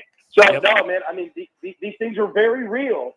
They're very, very real. But, teams like the Chiefs, teams like the Ravens, they're sitting 0-1, but yeah, they've got big games this week, but I wouldn't be terribly concerned. That being said, though, dude, don't test it. I know. That's what I'm thinking. It's you might be okay, but I wouldn't want to know if they're going to be okay or not. And then looking ahead to Thursday, as we usually do, got a good one. Commanders and Packers on Thursday night. Good little quarterback matchup. What are you looking at with this one?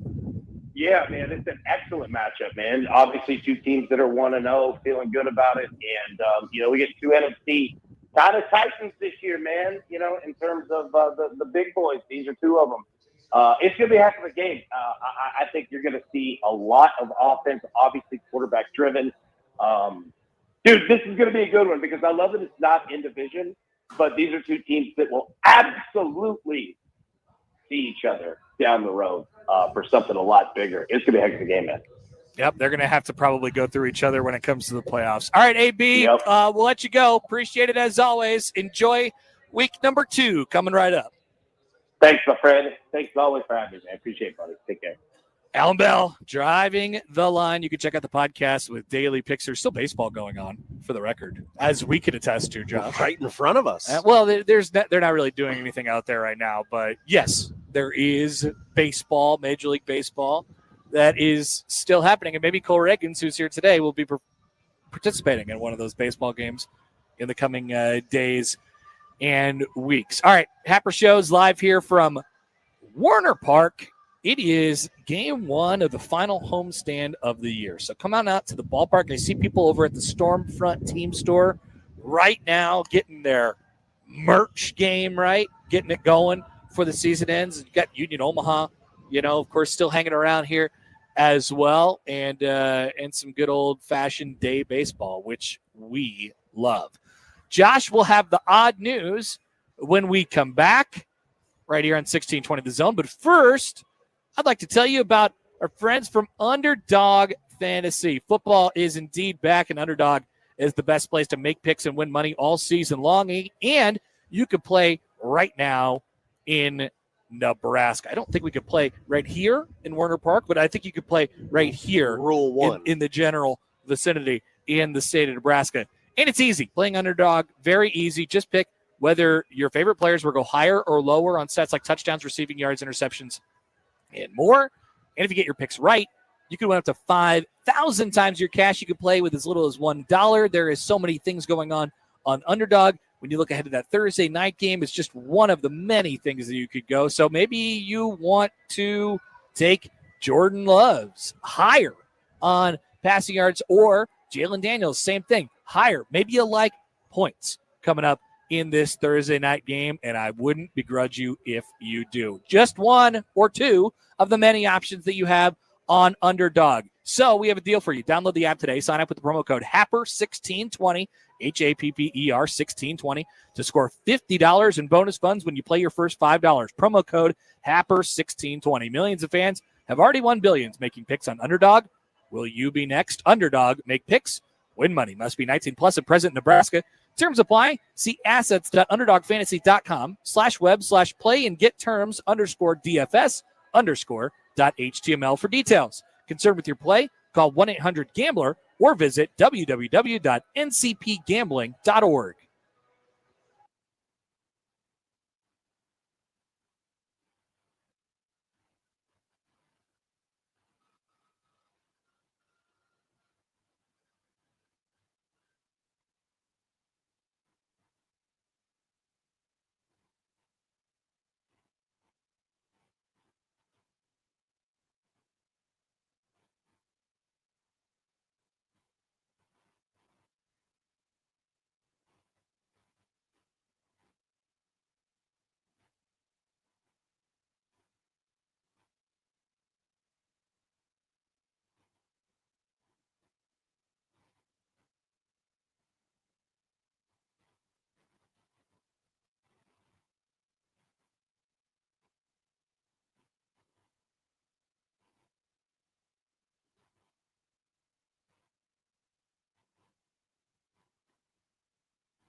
And now we've reached the point in the show where Josh Odson reads the peculiar, the bizarre, the comical, the odd news with Odd Son. Odd news, Odd Son. See what we did there? The odd news with Oddson. Yes, it is time for the odd news with our dear producer, Josh. Sam writes in on YouTube. Hi, Sam. When will the Storm Chasers have a $59 foot-long lobster roll? Many are asking.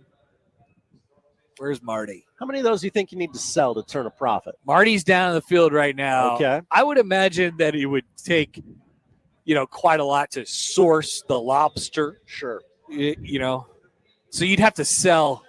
You'd have to sell quite a bit to even make it worth it. I mean, you could maybe charge like $68. If a celebrity like Connor Happer is eating them, maybe it'll gin up some business, right? Okay. Yeah. If they feed me a $59 lobster roll for free, yeah, then more people will buy $59 lobster rolls. Well, then you'd have to probably up it to 60. If you're giving one away for free, that's a huge. I would be happy to hawk many of the products, any of the products, whatever might be out there. You could send me shirts and things like that. What kind of shirt for a $59 lobster roll? Well, it doesn't have to be just to represent the $59 lobster roll. Oh, okay. Anybody's products. If you're selling anything, let us know. I love stuff, and I love the community. That's for sure. Josh does too. That's why he's wearing that shirt that has, who is that? Acuna and Albies? That's correct. There you go. Those are your guys. They're mimicking the Stankonia album cover. Where is the who would you put on a T-shirt for the Omaha Storm Chasers? Okay. Here we go. The Stankonia Omaha Storm Chasers with Drew Waters and Diego Castillo. Do you think that would sell? Yes, it would do numbers, as the kids say. I think that would sell. Feed generations. Marty's down there right now with big check. Wow. He's giving a big check out. That's a huge Happy Gilmore style check. To the Ronald McDonald House. A noble cause, if there ever was one. I think that is the beneficiary of Hurl the Pearl. Yes. So I should know that because I said it many, many times. Many a time. All right, so we're going to extend this out a little bit. We'll go over the top of the hour because we run into the issue with the national anthem here at the ballpark. So, Josh, stretch it out. Whatever you got for us today. Right. The odd news. Well, I don't know if you knew this. Take your time. New season of the Manning Cast started last night. Yes. On ESPN2. And we have a new pope. And the new pope is a Chicago guy, so presumably a Bears fan. And Peyton Manning said that would be quite the get. So he did his thing where he writes handwritten notes to people, and he does. Is that his thing? He anytime a player retires from the NFL, they receive a handwritten letter from Peyton Manning. Are you serious? Yes, he sits down and does all of them at the end of the season, and hey, congratulations on a great carear. Wait a minute. He sits down and does them all at the end of the season? Well, yeah. Can he get prepared? Retire. If people think JJ McCarthy probably will retire after this year and be selling the used cars yes. in Minneapolis and St. Paul. Are you saying he has his Aaron Rodgers letter written already? That's what I'm thinking. Okay. It's like when someone is near the end of their life from a numbers perspective. You're just playing the odds. Like, does he have the Sister Jean letter written already? It's kind of what I'm thinking. Okay. Yeah. Okay. The Bears were playing. That we have a new pope. Peyton Manning said, "Why don't I try and get the Pope on the Manning Cast?" What an idea! It obviously didn't work. Great get, Peyton. The Pope was not on the Manning Cast last night, but might he be at some point? Maybe. He said, "I think we should try and let the people know." This is Eli talking. I think we should try and let the people know that you tried to book a big-time guest. You failed to book the Pope. Great Eli moment there, just jabbing his brother like, hey, you couldn't get the Pope on the show. What's wrong with you? Yeah. He's just the Pope. Yes. He said, yeah, it's kind of like when I failed to get Randy Moss to Tennessee. I couldn't close the Pope, but I made the effort, Eli, and that's the kind of effort we make here at ESPN2. I tried my hardest, and they showed the letter that was written to Pope Leo the 14th? I don't know. Someone help me out. I think that's right. Sean Callahan, help me out here. If you're watching, open invitation. Nice, Josh. Peyton said, come on the show anytime. Tiger Woods, Bradley Cooper, President Bush, Larry David. Wait. These are open This is his Mount Rushmore. These are open invitations to the Manning cast. Tiger, Bradley Coopers, President George W. Bush, and Larry David. That's amazing. And now the Pope. Now, I would think that his odds to get, like, he could get Bradley Cooper for an Eagles game. I don't know if he could get Tiger, but I think he could probably get the rest of them. Even President B. Bush. Not that President B. Probably not. I don't know. Well, he's not out there very much anymore. Go Birds. Old President B. He's still out there a little bit. He'll do some stuff. And he can talk about sports. He likes sports. He does like sports. Remember all of his cool first pitches back in the day? President B? Yeah, George W. Bush. Oh, yeah. I thought we were still talking about other President B. Old President B round. Yes, I remember George's many. Now, if they got like all of those guests together at once, I would watch that show. I would watch that Manning cast instead of the game. But famously, I don't watch the Manning cast because I like football. And they say you don't like football because you watch Red Zone. I know. They're idiots. And I like Joe Buck. Hot take. I like Joe Buck.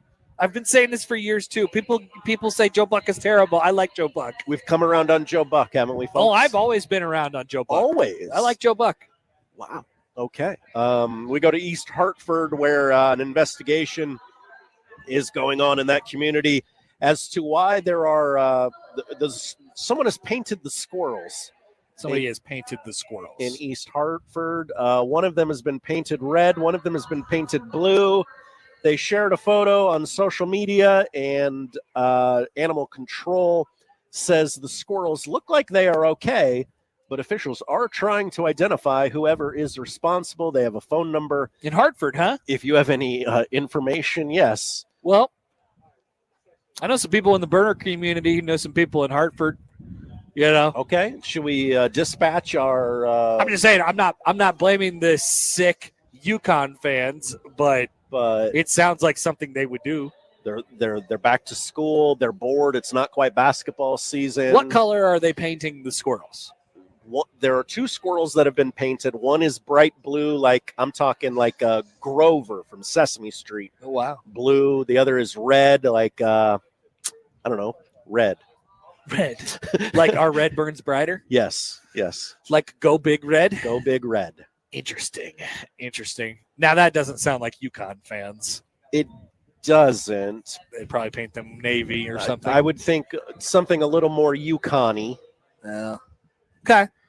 I'm still blaming the UConn fans. They're probably acting out after they learned that Hurley almost quit. I don't know how this is their fault, but it's their fault. It is. It happened in Hartford. Sure. They did it. Finally, we go to film and television where now this article says Breaking Bad star. I don't know if he was a star of the show. He was an important player. Raymond Cruz has been arrested. Who's Raymond Cruz, Josh? He played Tuco Sal. You never watched Breaking Bad, did you? I did watch Breaking Bad. So you would know by looking at that man's picture that is Tuco. Yes. Uncle Tuco. Yes. Tuco Salamanca. Yes. Okay. All right. So you sound like you were about to stutter on Salamanca. It's been a while since I watched the show. Unbelievable, Josh. Tuco was the best. Tight. Let me get your opinion on Tuco here in a few minutes. No, now this is the man who plays Tuco. Yes, the man who Tuco. Raymond Cruz. He has been arrested for spraying a neighborhood child with a hose. What? You can get arrested for that? Apparently. I still support Tuco. Cruz was washing his car and asked the girl to, hey, could you please move out of the way? The girl did not. He sprayed her with the hose. And that he has been arrested for this? Now, okay. It feels like an escalation. It does feel like there was maybe something else that happened here. Like, was there, I don't know, threats? Are you threatening me? I'm going to guess there was maybe some language. Maybe this was not a simple oh, I got you wet. Okay, you're out of the way. Maybe this was a prolonged, like something or other. How old was the young girl? I don't have that in the story. She went back home and told mom, and mom pressed charges on Tuco? It appears as though that is the case. You know, back in the Breaking Bad era, nobody would mess with Tuco. No. Nobody would mess with Tuco. He would fly off the handle at you. That little girl is lucky that she just sprayed him with a hose. Luckily, she got a way to live to tell the tale. Yeah. Jeez. Now, Raymond has been released from police custody. That makes sense because this is not a crime. I don't know what happened. Yeah, I mean, we don't want to go too far because it is possible that he did something else. Yes, that we don't know about. Happened. But I, off of what the information that I have, yes, I do not feel as if this warrants a trip to the clink, the Cornhusker clink. Careful, careful. I don't think this warranted a trip to the jail. I feel like there's maybe a piece we're missing. Maybe, and maybe someday Raymond can come out and tell the story. Maybe. Although I haven't really heard from him since Breaking Bad, so I don't know. Have you heard much from Tuco? I didn't even know that his name was, what's his name? George? Raymond Cruz. Raymond? I didn't even know that his name was Raymond. Everybody loves Raymond. Everybody loves Tuco. Everybody loves Tuco. I believe he was also in Training Day. Whoa, he was? I think so.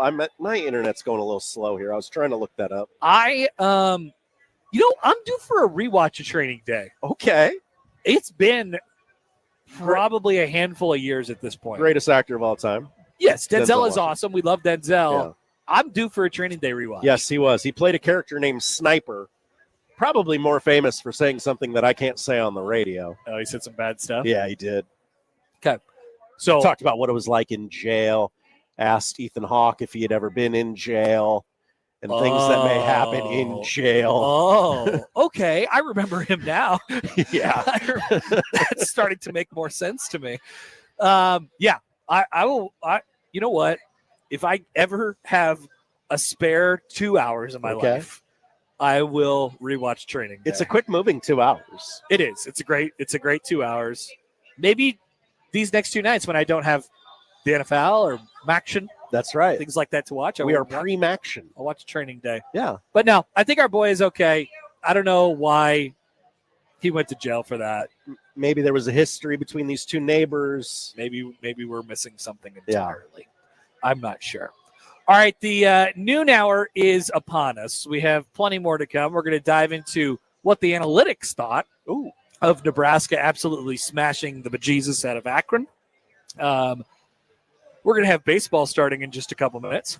Rich Hill is not pitching today. Remember last time we were here, Rich Hill was pitching, and he couldn't get anybody out. That's true. So Rich Hill's not pitching today, so that's probably good for the pace of the game and things like that. And, of course, we'll have NFL reaction, overreaction coming up in the noon hour. There is still so much left to come on the Connor Happer Show. We're only half done. And we'll be back after this on 1620 The Zone.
Welcome back.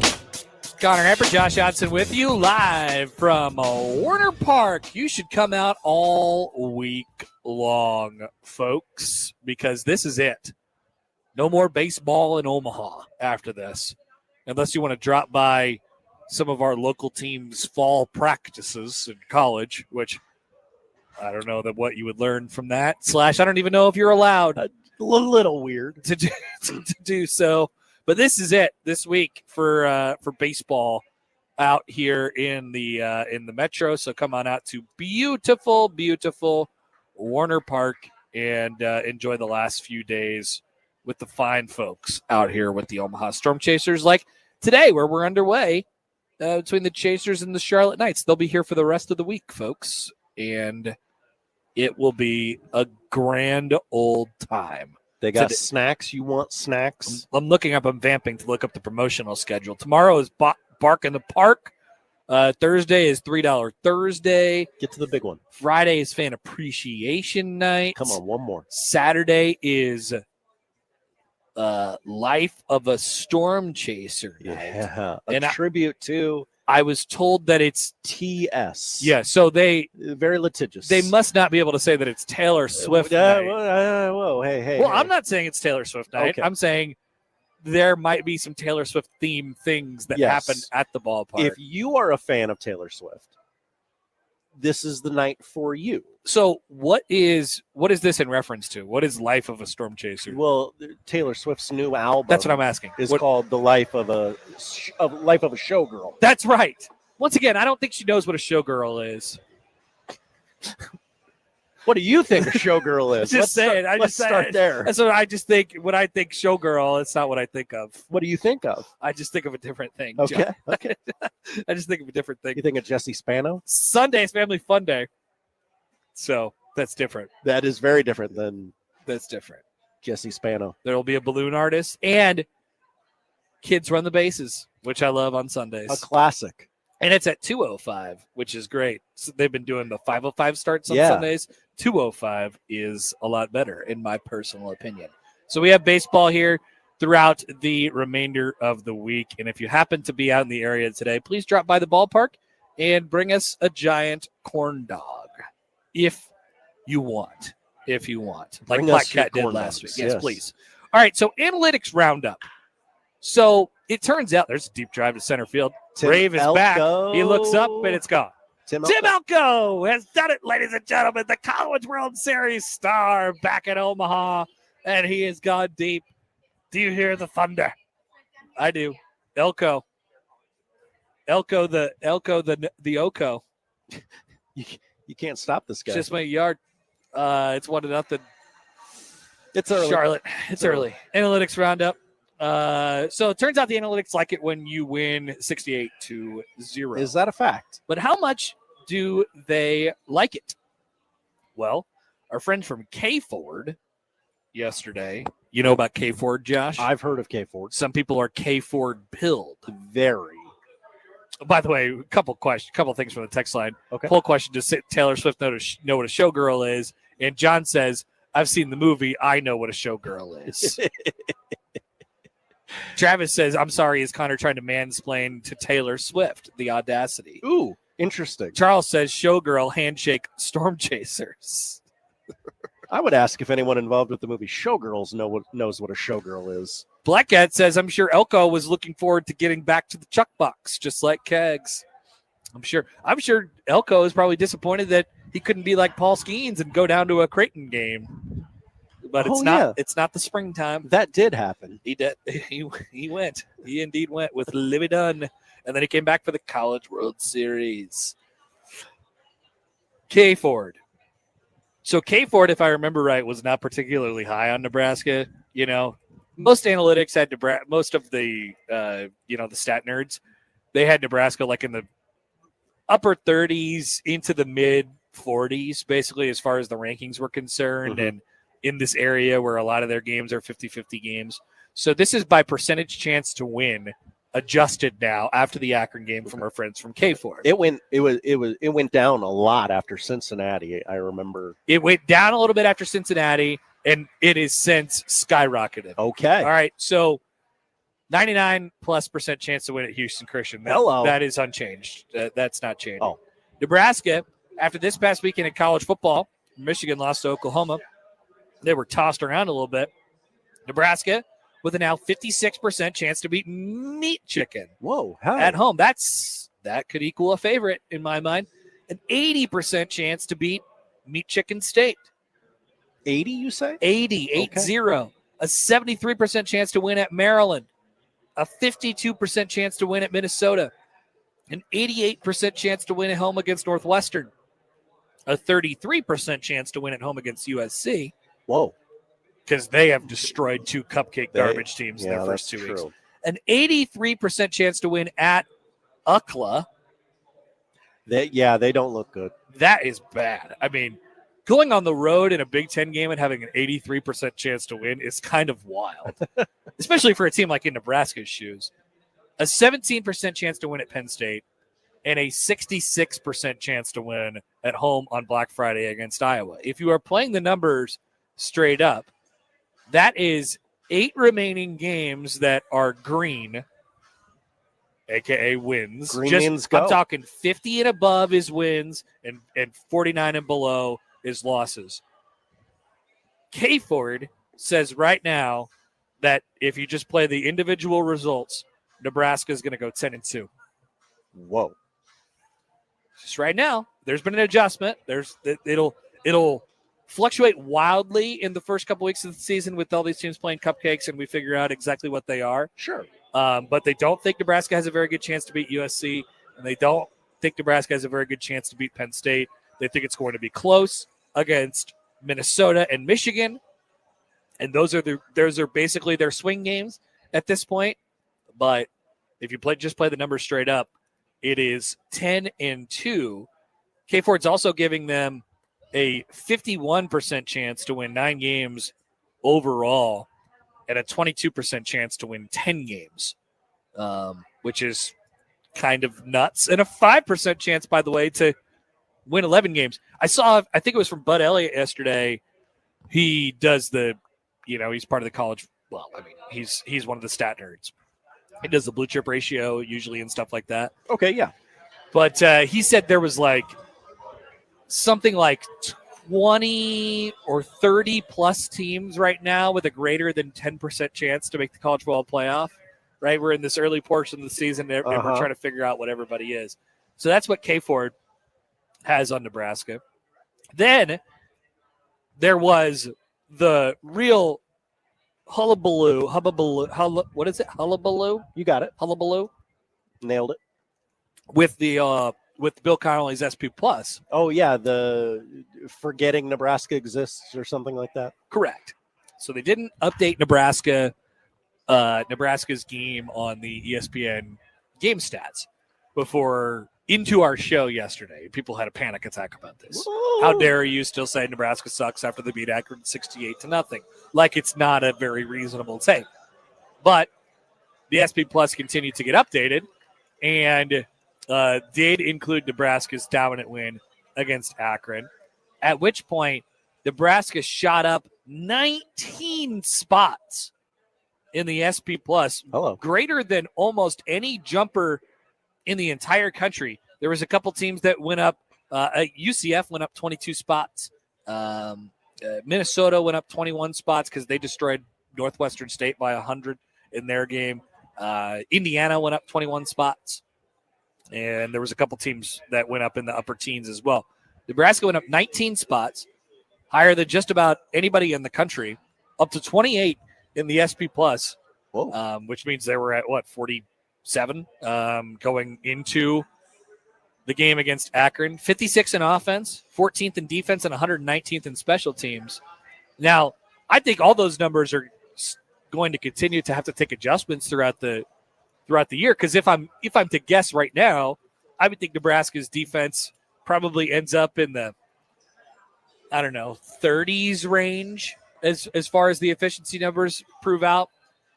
I would think Nebraska's offense is probably going to end up being a top 25 offense. It'd be close. Whoa, hi, that would be great. And I think their special teams is going to be at the very least like midway. Yeah, they're certainly not going to be 119th in special teams efficiency at the end of the year. Frankly, I'm surprised that they didn't take a giant shot up after the weekend when the special teams were fine. They took what was given to them, but they actually did return punts and kicks for the first time in like a decade. It was incredible to watch. It was fascinating and incredible to watch. So they completely jump in the SP Plus ratings up to 28 there, and then you get that adjustment after after the next week as well. But you also get the adjustment in like the college football FPI, which we could bring up as a part of this as well.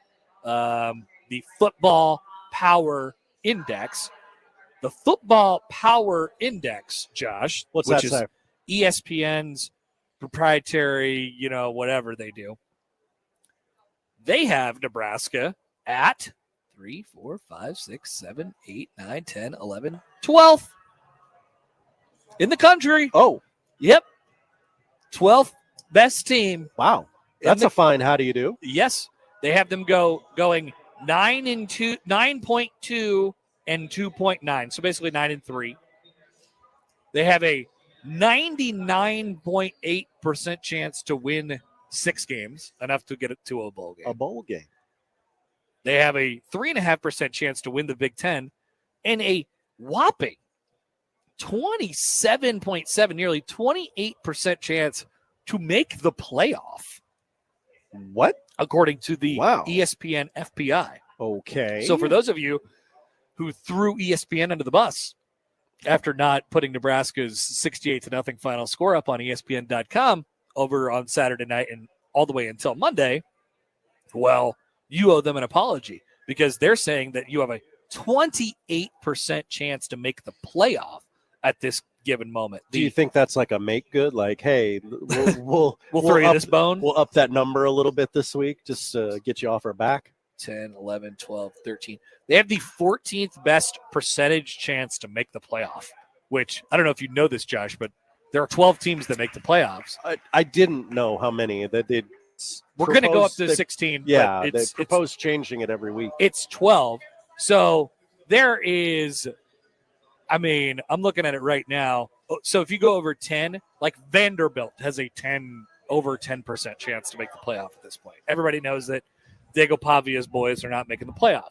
Probably this not. year. But there's basically like 30 teams who have greater than a 10% chance to make the college football playoff. Okay. And Nebraska is right in that mix. They have the proper combination of the schedule and all those different things that are lining up for them right now.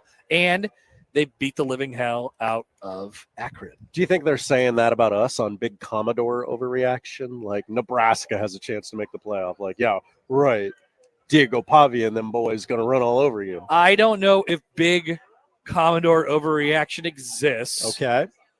But if we should have asked Allan. If it did, it's a good question, Josh. Let's explore this. They are an SEC school. Would they turn their nose up at Nebraska? Nebraska? Could they at least respect the history? Would a Vanderbilt fan, a fan of Vanderbilt football, saying, "Come on, Nebraska, they're not making the playoff"? Do you think that's a conversation? It probably is. Yeah, probably is. There are probably some young Vanderbilt fans that are kind of feeling themselves right now. That's why Matt Rhule has to continue to fight against the narratives and make opponents bow at their feet after games. You walk up to your AD and say, "Don't schedule them anymore. Don't ever schedule us again." Nebraska has a 3.2% chance to make the national championship game and a 1.1% chance to win it. So you're saying there's a chance. Yeah. So you're saying there's a chance. Wow. The analytics roundup is very kind to Nebraska this week. These are good numbers. I'm glad we did this. Very, very kind. If you needed some Kool-Aid. Get a tweet here from Hockey Dad. Hi, Hockey Dad. Tweets at us on the JTech Construction Zone Twitter feed. Now, we have not explored this question since before the season because the appropriate answer is, well, you have to know what it looks like. You have to know what the games look like. But Hockey Dad chimes in again. Does Nebraska, or he says doesn't 10-2 put Nebraska in the playoff? I cannot tell you that 10-2 gets Nebraska to the playoff with any sort of certainty. I can't because I don't know how it looks. I don't know what the situation is around them. They're in the mix for the playoff, certainly. They have a claim to a playoff spot, certainly. But it's hard to know. You got to know who the 10 are. My gut says 10-2. Let's just say the losses are against Penn State and who? Michigan? Yeah. Would that be or like Penn State and Minnesota or something like that? Let's just say it's Penn State and Minnesota. Okay. 2 road games. They beat Michigan. They beat Iowa. They beat USC. Is that enough? They beat Cincinnati. Boy, you say that and it doesn't feel like it. I don't feel like it. Like if they lose to Penn State and USC, and those games are both in November, they go undefeated into the USC game before losing to USC and Penn State. Like, I don't probably think that does it for them. No. Remember, Indiana went 11-1 last year. They did not go 10-2. Right. Now 11-1 is a different story. 11-1, I can tell you with a solid amount of certainty that Nebraska's in the college football playoff at 11-1. I cannot tell you with any sort of certainty that Nebraska's in the college football playoff at 10-2. I can't. Yeah, it depends on a lot of things. They're in the mix. And that's what you want right now, right? Right now they are in. I mean, if they beat Michigan, that conversation is going to start coming up very, very soon. A lot of conversations would start coming up. So think about it.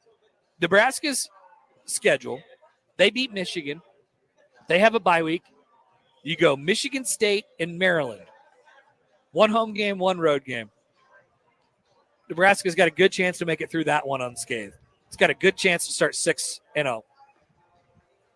They go to Minnesota. Minnesota kind of has Nebraska's number. They do. You never know what happens in that game. Nebraska's definitely beating Northwestern this year. And then you have this huge USC game where they're wearing black uniforms. UCLA doesn't look quite as easy or quite as difficult as it looked maybe before the season starts. And then you go to Penn State, which nobody expects you to win, and Iowa. Doesn't quite look as challenging as maybe it did before. I got to admit. Now, it's going to be challenging because it's Iowa, but I don't know how it's going to be a game, but it's going to be a game. If Nebraska beats Michigan, I'm ready to say it for the first time this year, Josh. If Nebraska beats Michigan, all bets are off. All bets are off. Wow. Anthony writes in on Hi, Twitter. Anthony. 10-2 Nebraska brings a lot of money to the college football playoff. They're in. Yeah, but no. Anthony, no. I mean, like, the college football playoff brings a lot of money to the college football playoff. Yes. Now, I get it that brands matter, but if it's between Nebraska and SMU for the final spot, like, okay, maybe. But you would be able to have the out of, yeah, they play in the Big Ten Conference and SMU plays in the garbage ACC. So, like, and SMU already lost to who this past weekend? Baylor? That is correct, yes. So I don't think they're going to make it either way. So I know what you're saying, and the brand does matter, but I don't know. From the 402. Hi, 402. I love that we're talking about this, by the way. This is a great time to talk about it. It is. Is Nebraska name in 10-2 greater than Indiana 11-1? Name in 10-2. Maybe that's a mistype there. Is their brand at 10-2 better than Indiana's brand at 11-1? No, but the brand thing, I don't know. I think you guys are thinking about the brand thing too much. The brand thing doesn't really matter. Probably thinking about it too much. The brand thing doesn't really matter as it pertains to the playoff. They'll look at your schedule and they'll say, you went 10-2 against this schedule. Tell me who you lost to. Tell me who you beat. And then they'll match it up against the other teams. And that's why we don't know yet. Plaquette says, as a wise man once said, too early to tell. You think the yogurt man's going to let Nebraska not make the playoff? Oh, I mean, Nebraska will be running an insane PR campaign. He's in the room. I'll be pushing for it. We'll all be pushing for it publicly. We'll say, look at what Nebraska did compared to this team and this team and this team. But and PR, we know how PR campaigns matter. Shout out to the SEC. Yep. Shout out to Greg Sankey. But yeah, I don't know that it matters that much. You'll just get matched up against the teams that you're that you're in battle with. Nebraska, Florida State. Now that would be a story. It would. Now that would be a story. Who's with me? Jeff writes in. Hi, Jeff. Vandy being in the SEC always hits my ear funny. It does, doesn't it? Yeah. I know exactly what he's talking about. Also, Cody writes in on the text line. He sends a picture of an ice cream cone hot dog, and it says, "New Costco offering. Would you eat it?" No. Is that a real thing? I don't think so. Oh, okay. Would you eat that, Josh? I would not. I wouldn't either. For the 402, Hi, 402. brand helps you bump up one spot in the pecking order for a Tampa Bowl game. It does not matter for the College Football Playoff. That's about where I'm at as well. Yeah. Yeah. Oh, yeah. That was going to happen last year, right? If Nebraska was going to make a better one spot better. Something had to happen, and it didn't happen. Yeah. Nebraska would have jumped up 2 spots, and well, then Michigan ended up playing Alabama and winning. And they won. Yeah, they beat Alabama. Imagine Alabama winning a game. It's been so long. Yeah, well, they won against UL Monroe this past weekend. All right. Let's take a break. We have NFL reaction, overreaction coming up on the other side. I would love to continue on the conversation about would Nebraska at 10-2 make the playoff. Yeah, we don't. I mean, we might not get to talk about this later. I love how we have stumbled upon this here at Werner Park. Oh yeah, Plaquette says Michigan beat Ohio State. That's what happened. Oh, That's why Michigan got the good bowl game because yeah. they beat Ohio State. That's right. That Thank you, makes Plaquette. sense. That makes sense. O-Trips, hater of Nebraska, writes in. Hi, O-Trips, hater of Nebraska. Nebraska fans talking about playoff after beating Cincinnati and Akron. LOL. It is. I mean, it's funny. Again, it's we early. might not get the chance to do it later. Exactly. But if Nebraska beats Michigan, it's the first topic on Monday. Yeah. It's the first topic on Monday. I'd love to sit here and tell you that, cooler heads will prevail. Nope. The playoff campaign will be off and running. Heisman. At that point. Heisman for Dylan. We'll have to call him Dylan. Yeah, I don't know. I think I still want to call him Dylon. It hits the ear like Vanderbilt is in the SEC. Still want to call him Dylon. Yeah. Thank you for Road Trips for stopping into the chat in between college. Since I have a gap in my schedule on Tuesday and Thursday. Oh. I saw O-Trips at Socktoberfest on Friday. That makes he was having a great time. He filled up his stein. Sure. He was wearing a scarf like a soccer man would. Wow. And we had a great conversation. Nothing but celebrities in attendance at Socktoberfest. People are saying. We'll be back after this from Werner Park on 1620 The Zone.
Welcome back.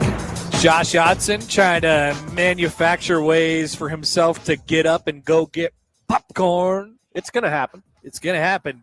It's a problem because we are about 20 feet away from it. I know. You can kind of smell it. I could smell it when they were cooking sitting it. right there. People are just, they're like inviting us over there. Come get your hey. popcorn. You got time, Josh? Well, you don't anymore because we're in the segment now. I was also thinking while watching this baseball game, like, we could play a game of who he play for, Sure. Do you know, obviously they all play for either the White Sox or the Royals. But like Ben Cowles, who's up at bat right now, where do you think he went to school? Not familiar with his game. I'm going to go with Florida Gulf Coast. Good guess, but not really. Maryland. Yeah, I think I was close. Big Ten school, Maryland. He is from. Now this says on the roster. I'm putting this in front of my face. On this roster, it says that young Ben at the plate right now, is from Newark, New York. Is Newark, New York a place? Because it's not a place that I'm familiar with. No. Maybe it's Newark, New York area, like New York. Is it like Kansas City where there's... Oh, look at that. It is a village in New York State. It is, yeah. Newark. There you go. He's from, is it upstate? Yes, Rochester. Yeah. Okay.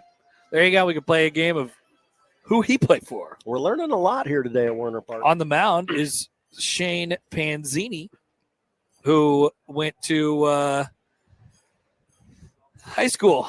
It looks like he I don't know, or maybe I think it's unfair to make me guess what high school he went to. I agree. I'm not sure where he came from, but there you go. All right. IMG Academy. NFL reaction, overreaction. Josh, week 1. This is the best time for overreactions. Yes, the writers have faxed me a set of takes. Thank you, writers. I don't know why they have a fax machine, but they did. So here we go. Take number 1. The NFC North will be turned upside down from last year. Whoa. Okay. Upside down. Now that would require. This sounds like a question from one of the writers who was writing while he thought the Bears were good. Because in order for that to happen, the Bears would have to finish number 1 in the NFC North. That's true. Flip it just all the way around. Overreaction. Yeah, I think so too. But the Bears might not be bad. If they can mentally recover, maybe there's something there. It is possible that game just blew up on them, and that could be our week 1 WTF game. Oh. That could be our week 1 WTF game. Okay. I could see a world where JJ struggles. Like Minnesota's going to be okay, obviously, because their coach, who we love, great guy, KOC, is awesome. The Bears might find a way to be okay. They're going to grow under their new coach, obviously, as well. I don't think they're going to win this division.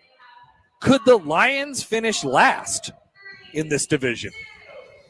Boy, seems hard to think that they would, but, I mean, they did not look good.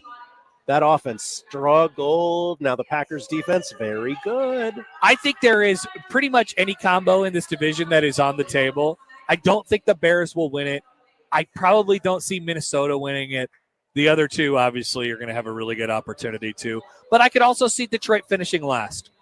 Wow. I really could. I could that see, would be a story. I could see Detroit finishing last in this division. I'm sorry, Chance, and other Lions fans. And that's not an overreaction to week 1. That is a pre-existing take that I had about Detroit, only confirmed from the week 1 play. Yeah, they were your bad vibes team of the year going in. Take number 2. The Texans are wasting good offensive skill talent with a horrible offensive line. So nobody's talked about the Texans from week 1. Why would they? I don't know, Josh. Like, am I wrong for thinking that C.J. Stroud should be a really, really good NFL quarterback? Or did he just have a flash in the pan year 1 and he's a bust now? Like, there's no way that offense should be that bad. They have sucked ever since Yes. probably about a few weeks into last year. They're awesome at defense. They have a defensive head coach. Their offense has completely fallen off the rails. I know the Rams defense is good. They should not be that bad with that quarterback, that group of wide receivers. And I know they're still putting it together at running back because there's they have an injury, and there's like Nick Chubb. There's Nick Chubb stuff going on at running back, and you never want to have like a whole bunch of Nick Chubb, at least right now at this point in his career. But that offense should not be as inept as it is. And CJ Stroud should be a better NFL quarterback than he has shown over the last 17, 18 games here. I think you kind of nailed it at the beginning. I don't know if we're in bust category yet, but it does feel a little bit like CJ Stroud had a hot rookie year, and you think so? That's the direction you're going with it. That is my working theory right now. CJ Stroud flashed the pan. That I don't know. I don't know if it's the league figured him out or he plateaued or what it is, but it just hasn't progressed the way you thought it would. I'm going to continue to give him the benefit of the doubt. Okay. I like what I saw of him in college. I think he was good enough in his first year, and I don't know who their OC is, but this has not been fun to watch for them. They should be an AFC contender, and in that division especially, and they do not look like it at all. And they with the players that they have, they should be an AFC contender. What's a Nick Caley? Nick Caley. That guy sucks. Is that their offensive coordinator? Yeah, he was hired in February. He's ruining CJ Stroud. Wow. I like CJ Stroud. He was the pass game coordinator for the Los Angeles Rams. Garbage. Take number 3 from our beloved writers. Daniel Jones is finally the answer the Colts have been looking for in Indianapolis. Overreaction. That seems pretty simple. But people think this. The Dolphins. They do. The answer to the Colts-Dolphins game is the Dolphins stink. Yes. The Dolphins stink, and they will continue to stink. And Mike McD will be the offensive coordinator for somebody next year. I don't know who, but he will be the offensive coordinator for somebody next year. And that'll be great because he will be relieved from his Tua, the whole Tua thing. Yes. And it'll all be gone, and all the stress will flutter away. The Dolphins will be bad this year. Indy will be fine, as they always are. And Daniel Jones is – he just pimped that. Is that gone? Yeah, it is. Tyler Gentry just bat flipped it. Flipped that home run. It's 1-1 here in the bottom of the third. It's called an equalizer. Daniel Jones is fine. Daniel Jones is a fine NFL quarterback. I could very easily see him leading the Colts to an 8-9 season this year. Absolutely. He is the answer to none of the questions. Colts, Huskers not using their punter over the weekend. Oh. Handshake meme. It got that bad for the Finns, huh? It did. Yikes. Or something like that. They're going to be mid as hell, the Colts are, and that's going to be good enough for them because this is a bridge quarterback. They're all bridge quarterbacks. They've had a bridge quarterback for the last 15 years. Well, you bridge your bridge to your bridge. They've bridged so much. Now, the problem is they had to bridge Anthony Richardson a lot sooner. Yes. The entry to the bridge from Anthony Richardson was a lot sooner than they expected it to be. It was crumbling. But it was their fault that they drafted Anthony Richardson. Yes, it was. Oh, let's draft the quarterback with the super high potential and no production. Great idea. We'll do it. Awesome. Take number 4. The Chiefs' offense is not any better than it was at the end of last year. Well, it didn't look like it to me. They got some guys hurt right now. Rasheed Rice is suspended for a while. Yep. Worthy got hurt. He's going to be out for a couple weeks, I think, and we'll see. Their other rookie wide receiver that they drafted is hurt.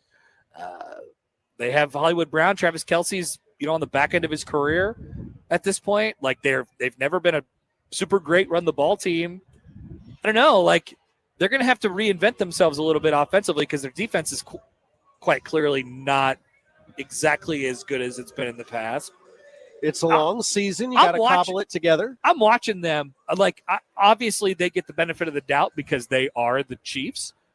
And the games that they won over over this long period of time now. I think they deserve a little bit of benefit of the doubt, but I don't know. It doesn't look right. That doesn't look like a Super Bowl contending team. They lost to a good team on Friday, but it does not look like a Super Bowl contender to me. What if I'm just going to throw this out here, just wild. Dolphins fire sale.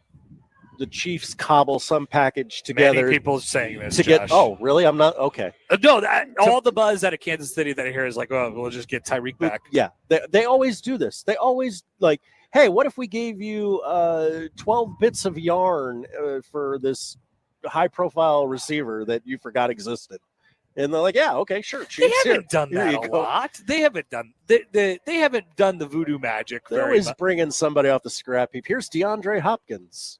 Yeah, but he stunk. He did. He wasn't good for him. He had a nice catch the other night, though. He did. I could see them ending up with Tyreek Hill.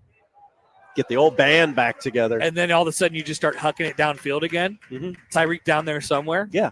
Is that the answer to all their problems? Now, is Tyreek going to be available? There are some questions surrounding that this morning.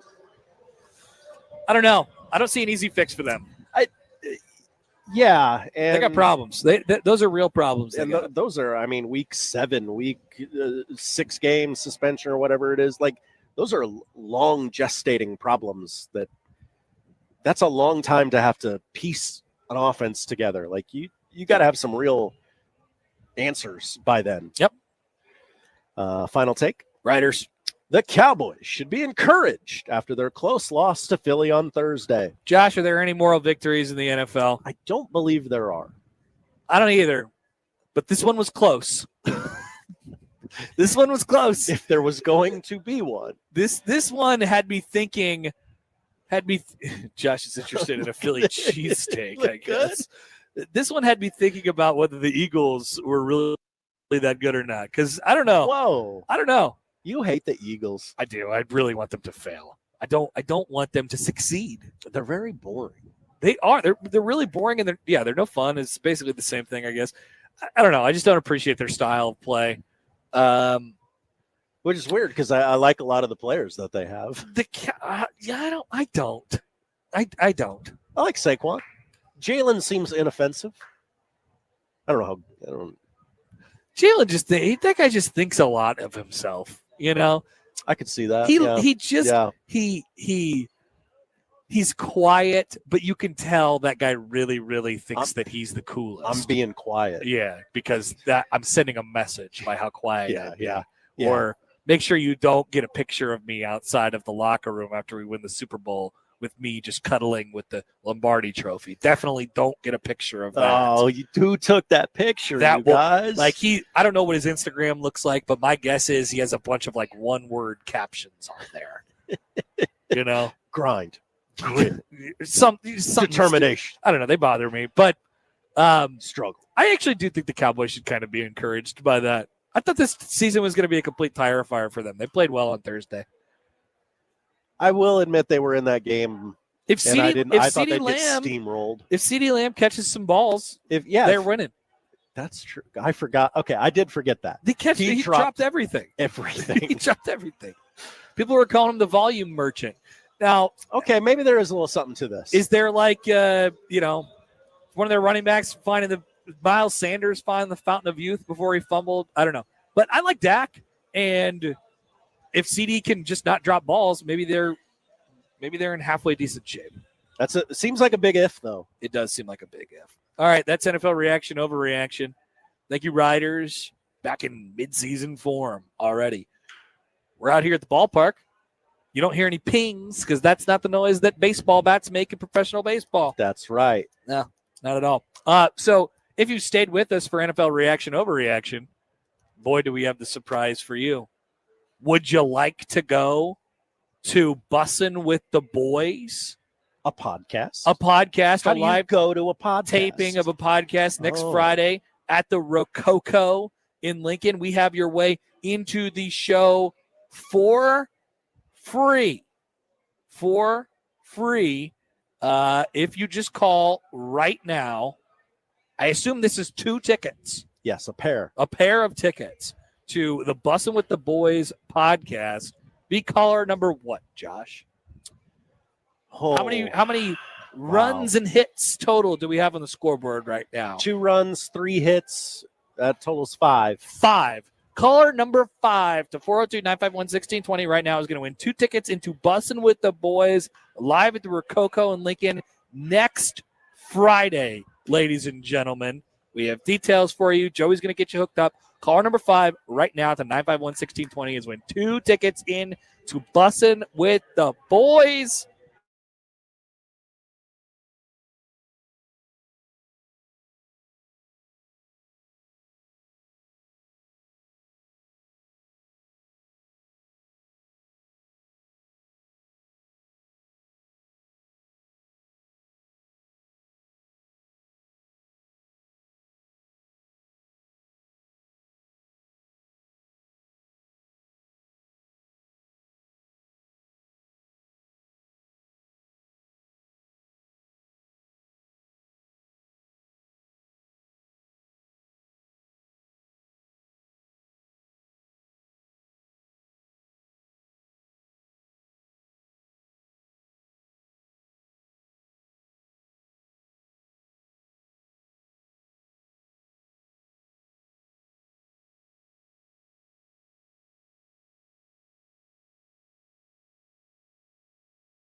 dressing yourself. That's accessorizing.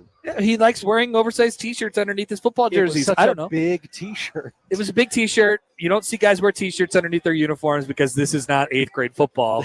He was just missing the hip pads that were bursting out of his pants. That's all he was missing from that game. But I think he can, and I think he's pretty good. I think he makes some boneheaded decisions sometimes. Yes, he can. And I think that the Bears are going to be I think the Bears are going to go around 500. That would be good for them. That would be good for them. And I don't think we'll be talking about them as one of the worst 5 teams in the NFL at the end of the year. But it is fun to make fun of them right now. It is. It is. Which leads us to our number one. Yes. The worst team. Oh, Joey's back, folks. Get yourself a producer like Joey, everybody. Make it so, number one. Number 1. Michael Severe should be thanking me because the New Orleans Saints are not on this list. Apparently we're back on the stream, by the way, which is awesome. Hi, stream. Number 1, the Miami Dolphins. They allowed Indianapolis to score. You know what's funny? Every single time. I got a text from Nick Grimm that said, "You're back. Just in time for you to name the Dolphins the worst team in the NFL." Hi, Nick. Mike McDaniel is a laughing stock that Rex Ryan is making fun of. Here's another thing that I want to bite back on. I don't think Mike McDee's that bad. I think he's saddled up with a quarterback who is incredibly limited, and that could be fair. And a defense that is that has turned tragic. Yes, it's gone very poorly for him. I think Mike McDee is an excellent offensive mind who is worth hiring as a coach in your organization, who is strapped with mushbrain Tua. Okay, yes. But, I mean, that is going to cost him his current job. Unfortunately for him, yes. And he's not going to make it to December. I don't think so. With that job. I don't think so. Tua is done. Tyreek should be traded. They didn't score till the fourth quarter. No, I know. They were bad. Yeah. They got wrecked. I didn't think the Saints had, they got wrecked by the Colts. Competition for worst team in the league, but they might. Josh, thanks. Thank you. What a great list it was. Oh, it was so good. What a great list it was. Couldn't imagine duplicating that brilliance at all. Planning to come in the 1 o'clock hour. We're not anywhere near the 7th inning stretch. No. But maybe during the crossover. I got to go get myself a giant bag of popcorn. I recommend it. I'm going to do that, and we'll take a break. After this, back with more on 1620 The Zone.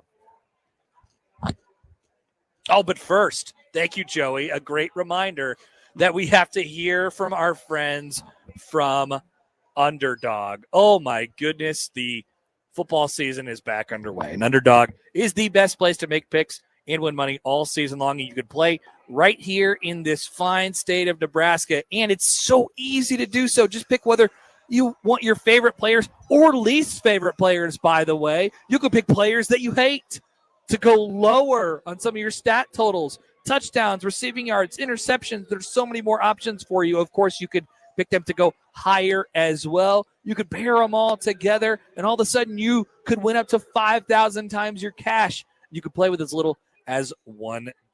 So take a look at the gigantic full slate that we have in week 2 of the NFL. And ladies and gentlemen, there is no shortage of options for you. Download the app today and sign up using that promo code, as some very smart people do. Happer 1620. Score $50 in bonus funds when you play your first $5. Promo code Happer 1620. Millions of fans have already won billions making picks on underdogs. Will you be next? That one's up to you. Underdog, make picks, win money. Must be 19 plus and present in Nebraska. Terms apply. See assets.underdogfantasy.com/web/play and get terms _DFS_.html for details. Concerned with your play? Call 1-800-GAMBLER or visit www.ncpgambling.org.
Nothing like baseball and a giant bag of popcorn.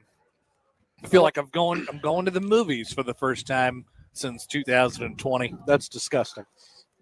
I want to paint the picture for the radio audience. What?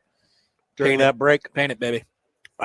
Just I'm going to eat this popcorn. During that break, just two people who knew they only had about 3.5 minutes to eat as much popcorn as they humanly possible. Oh, man. We probably looked really bad. Shoveling it into our mouths. But to be fair to myself, that's how I regularly eat popcorn, regardless of if there's a time limit or not. Sure.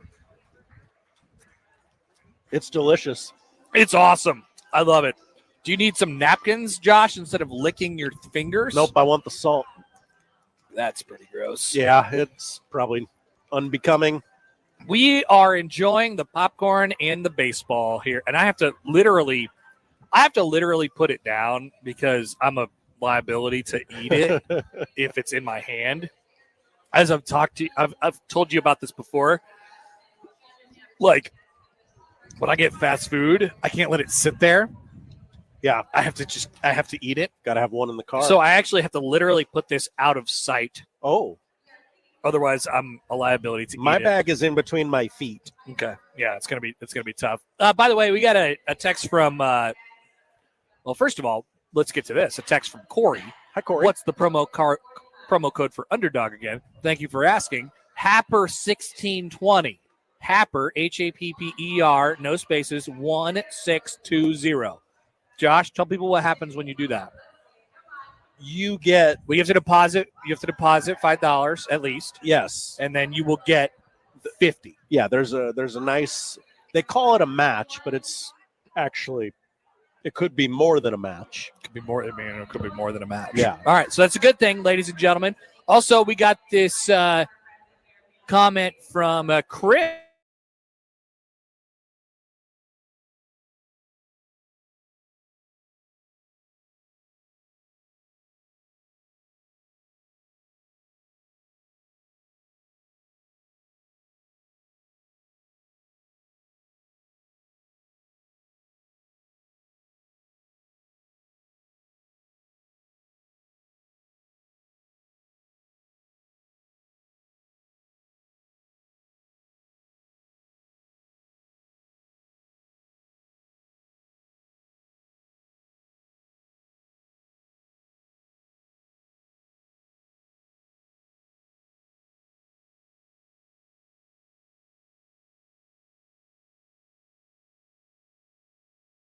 Yourself out. It's because of the situation that he is in.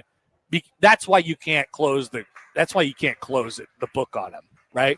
Because if you, like, for example, if you put him in Kevin O'Connell's offense, if he is the quarterback of the Minnesota Vikings last night, he might look very, very good at quarterback. Oh. That's my sense. That's my sense. Mm-hmm. Yeah, the Bears tend to be they just can't be kind of bad. They're a train wreck at all times, right? Yeah. Right. They make everything look worse than what it actually is. By the way, it appears that our sound has gone out again. So that means I can eat. Ooh, back to normal. We are back to normal now, according to Joey. And Austin in the chat. Thank you, Austin. That's good because I was going to start shoveling popcorn in my mouth. He was. He lunged towards the bag. I'm gonna go get it. Well, no, there's still a large radio audience that would like you to talk. Josh, Connor, I was reading Scott Docterman of The Athletic yesterday. Yes, it is a brag to read. Tell that to Floyd Mayweather. Hey, Floyd, guess what? I was reading Scott Docterman yesterday. Are you jealous? That's what Bud Crawford should do. He should say, "Hey, Canelo, if you can read one chapter of Harry Potter, I'll throw the fight." It's a great chirp. It's a great chirp, to be honest with you. But he was looking at some of the early season returns on Big Ten quarterbacks and came away with this conclusion. Well, I mean, this is just statistical at this point. By every measurement, there is a clear line of distinction between two groups within the league's 18 starters. The 6 returning starters in the Big Ten at quarterback are 12-0. And the 5 starters elevated from within the program are 10-0. They have combined to complete 73.8% of their passes for 52 touchdowns and just 3 interceptions. None of the returning starters have thrown an interception through 2 weeks. As for the transfers and the true freshmen, people who are new to their programs and starting quarterbacks in the Big Ten, they have combined for a 9-5 record, 20 touchdowns, 9 interceptions, and a 61.7% completion rate. That's a lot worse on all of those categories. Is this a trend? It's too early to say. Illinois' Luke Altmaier and Penn State's Drew Aller have proven results from years past to support their strong starts, while Oregon's Dante Moore and Ohio State's Julian Sayin have elite rosters around them. New faces like Bryce Underwood and Mark Gronowski have played on the road against ranked opponents. Others haven't been tested yet. Collective grading isn't fair yet considering the teams have faced unbalanced competition, but 2 games provide a window into how each passer has settled into the season. So, here are the returning starters. Luke Altmaier, Aiden Childs, Dylan Raiola, Jaden Mayava, Drew Aller, and Ethan Kaliakmanis. That guy won't go away. You're right. None of these people have thrown an interception. Oh. They've all looked generally pretty efficient and good. Illinois played Duke on the road over the weekend, so they got tested a little bit. Michigan State went into double overtime with Boston College. USC and Nebraska have both played nobodies. Penn State's played nobody. Rutgers has played nobody so far. But these players look comfortable. And anecdotally, we get to watch Dylan Raiola all the time. I do think he looks more comfortable than he did last year. There is something to this hypothesis. There is something to this idea that being in your second year in a program or your third year in a program or your fourth year in a program is really, really important to your success and definitely important to your comfortability early on. Now, there is elevated starters who have been in the program before but have not started before. Now, I don't know why. Now, Julian Sayin, I suppose, is not a true freshman, but he is a freshman. So he's in the elevated starters category. Okay. Dante Moore as well. Damon Williams at Washington, Drake Lindsay at Minnesota, and Ryan Brown at Purdue. They've all been generally pretty good so far this year. And then here's what the true freshmen are. Bryce Underwood. It's been relatively ugly so far for him in the passing game. Just 1 touchdown, is completing 54.5% of his passes. But obviously, he had a game against Oklahoma, and not many in the Big Ten have. Obviously, there was Ohio State. They played Texas, and Julian Sayin looked okay. So that's the one comparable thing. Blake Washington, freshman at Maryland, 5 touchdowns, 512 yards passing, but only a 59% completion rate. Fernando Mendoza, transfer, and now we get into the transfer category. Fernando Mendoza has been the best transfer quarterback in the Big Ten so far. 438 passing yards, 4 touchdowns, and a 64% completion rate.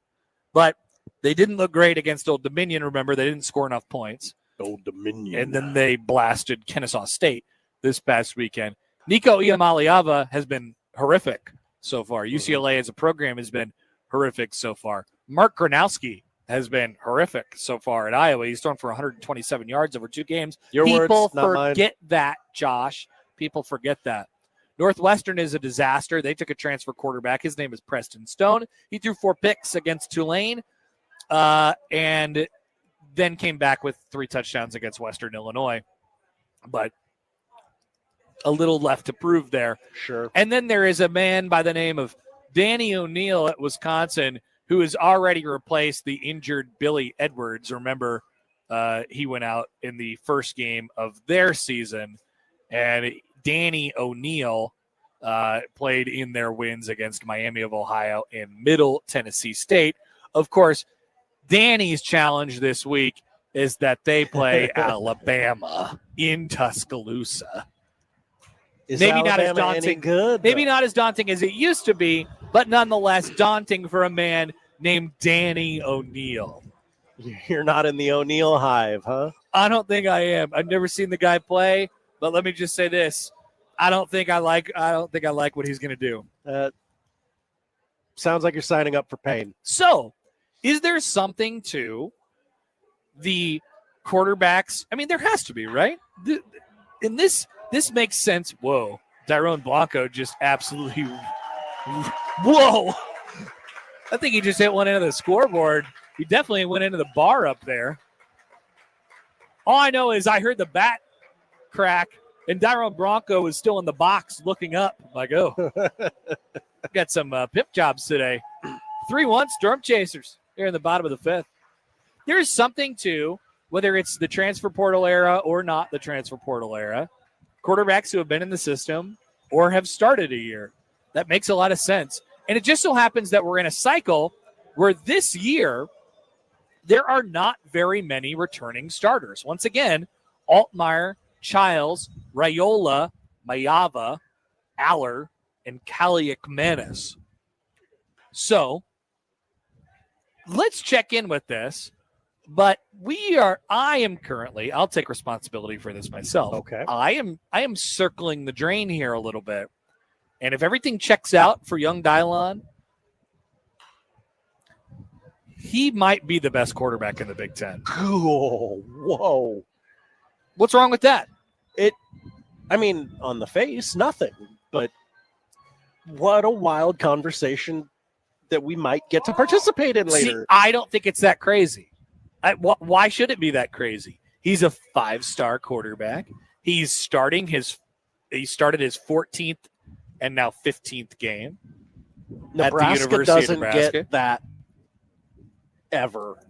No. Often, ever, however you want to word it. It's just been a while. Yes. It's just been a while. The Big Ten is not necessarily known as a quarterback-driven league, although obviously there are some good players. But when you looked at that top tier at the beginning of the year, it was 2 guys. And it was all based on returning production. Aller and Altmaier. And I have always found myself poking holes in their games. Like, I think Aller is a good quarterback. He'll get drafted high in the NFL because he's a big physical presence and he can make all the throws and whatever. Dylan Raiola is all of the same. He's the same. And I think he's a hell of a lot more talented than Luke Altmaier is. I think that guy gets the job done. He's a good player, but he's a hell of a lot more talented than those guys. Mm-hmm. So when I'm thinking about some of the best quarterbacks in the league, I do think you have to include Dante Moore at Oregon. You have to include Sayan at Ohio State, obviously. And that's not just because of what they have around them. I think those guys are going to be excellent football players. But there's no reason why Dylan Raiola shouldn't be involved in that conversation right now based on what he's done, and won't be involved in that conversation going forward based on what he's going to do. He's going to throw more than 20 touchdown passes this year. He's already got 6 out in 2 games. He's going to throw probably less than 10 picks this year, and he's going to throw for over 3,000 yards. He's going to have a really, really good year. Yeah. And so, he's going to have one of the best years in Nebraska quarterback history. He's going to leave Nebraska as one of the best quarterbacks of all time. Like, it's time. It's time to start the train. Yes. This is what we've been waiting for. And it hasn't all checked out on Dylan so far, but it's about to all start checking out. It's Dylon time. Oh, my goodness. It's Dylon time. I think you're right. Don't get me wrong. But, boy, this is just not uncharted territory, but rarely charted territory for the Nebraska football Cornhuskers. Nicholas writes in. Hi, Nicholas. On YouTube. Connor, was Illinois overhyped or no? Pretty dominant performance over Duke. Oh, the score looked good at the end. Pretty dominant second half. Yes, right. They could very well end up making the playoff. I don't know how great of a team they are, but they could very well end up making the playoff. And Altmaier has obviously performed very well so far this season. And he's one of the only quarterbacks who's in the top tier of quarterbacks in the Big Ten who's played against a team with the pulse and performed well. I would say Raiola performed against a team with a pulse, but did fine. He did fine. From a statistical standpoint. You can't knock him for what he did against Cincinnati. But, yeah, Altmaier's probably near the top right now, and I just don't know if that's like a super duper high bar to catch. Dylan's going to end up being the best dude in this league. Wow. I know. He's going to end up being the best quarterback in the league. I would have thought there was like a cap or a ceiling on it. And then this season. And then when he comes back next year, he's going to be the bona fide best dude in the league. Media days will be interesting for him next year because they won't be talking about how he looks like Patrick Mahomes. No, it'll really be all eyes on him. No, they ain't gonna be talking about how he looks like Patrick Mahomes next year. He's gonna have a good year this year, and he's gonna end up being one of the best dudes in the Big Ten this very year. All right. So any thoughts on that? We'll certainly take them at Happer Show on the JTech Constructions on Twitter feed. Of course, you can email Connor or Josh Show at 1620thezone.com on the Equitable Bank Zone inbox. We do have another giveaway for you, Joey. I know we just threw a lot at you in that previous segment. The computer but come over the microphone and tell me that you're ready to give away more things. Just give me a yes. Oh wait, so you're not ready? We got to sign. He's about ready, but are we okay to do this giveaway right now? Ooh. I don't like the lack of confidence. Endorsement. I don't like the lack of confidence. What if we vamp a little bit? No, so he's ready. He is ready to take the call. So people are sitting there at their radios right now, and they're rubbing their hands together. What is he going to do? What is he going to give away? How about tickets to Vala's Pumpkin Patch? Yeah. Now we're cooking. Now you're listening. So the Chasers have 4 runs on the board. So caller number 4 on the Prairie Flower Casino Zone hotline right now, 402-951-1620. We're going to get you a pair of tickets to Vala's Pumpkin Patch. New attractions this year, including Aunt Kelsey's Apple Swing, the Vala's Slide Mountain Tube Slide, and Vala's Firefly Drone Show, which runs every Tuesday through Saturday night. Fireworks every Friday at 9. You can go whenever you'd like because you got tickets to Vala's Pumpkin Patch. Call number 4, 402-951-1620 right now is going to win your way in. Hit up Joey, and he'll get your information down. Thanks for listening with us. It pays to be a listener of the Connor Happer Show, which is back after this on 1620 The Zone.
So here's the great thing about eating popcorn at a ball game, and the movie theater for that matter. You can eat it like an idiot. Like, once again, I eat it like an idiot at my house.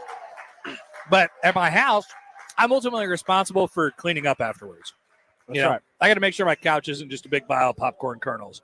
At the ball game, you can just toss it in the general vicinity of your mouth, and maybe about 50% goes in, 50% goes out. And guess what happens after that?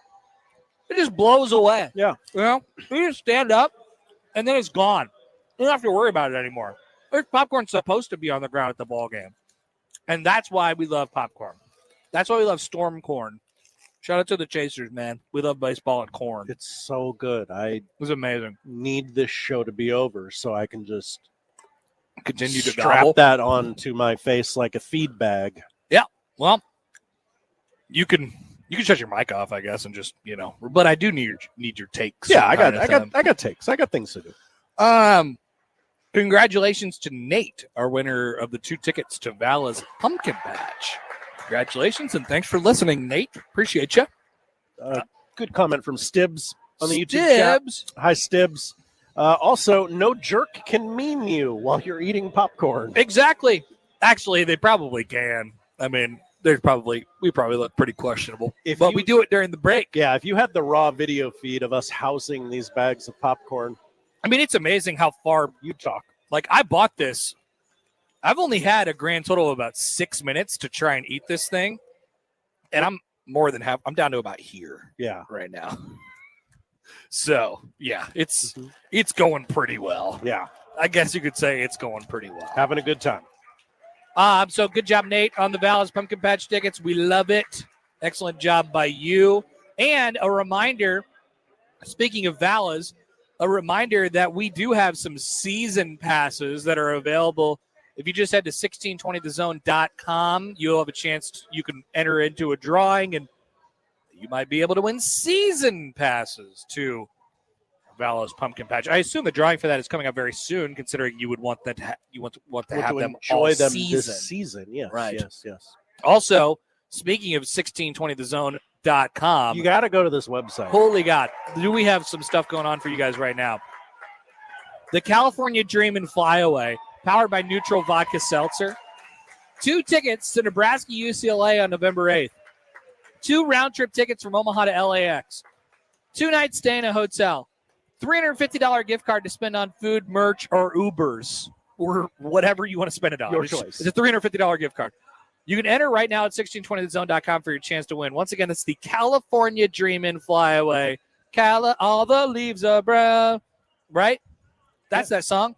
Powered by Neutral Vodka Seltzer. We want to send you to the granddaddy of them all before the granddaddy of them all. We want you to see the sunset over the San Gabriel. Thank you, Josh. That's exactly what I was thinking. Mm-hmm. Dr. George writes in on Twitter. It says, Dr. George. Wow.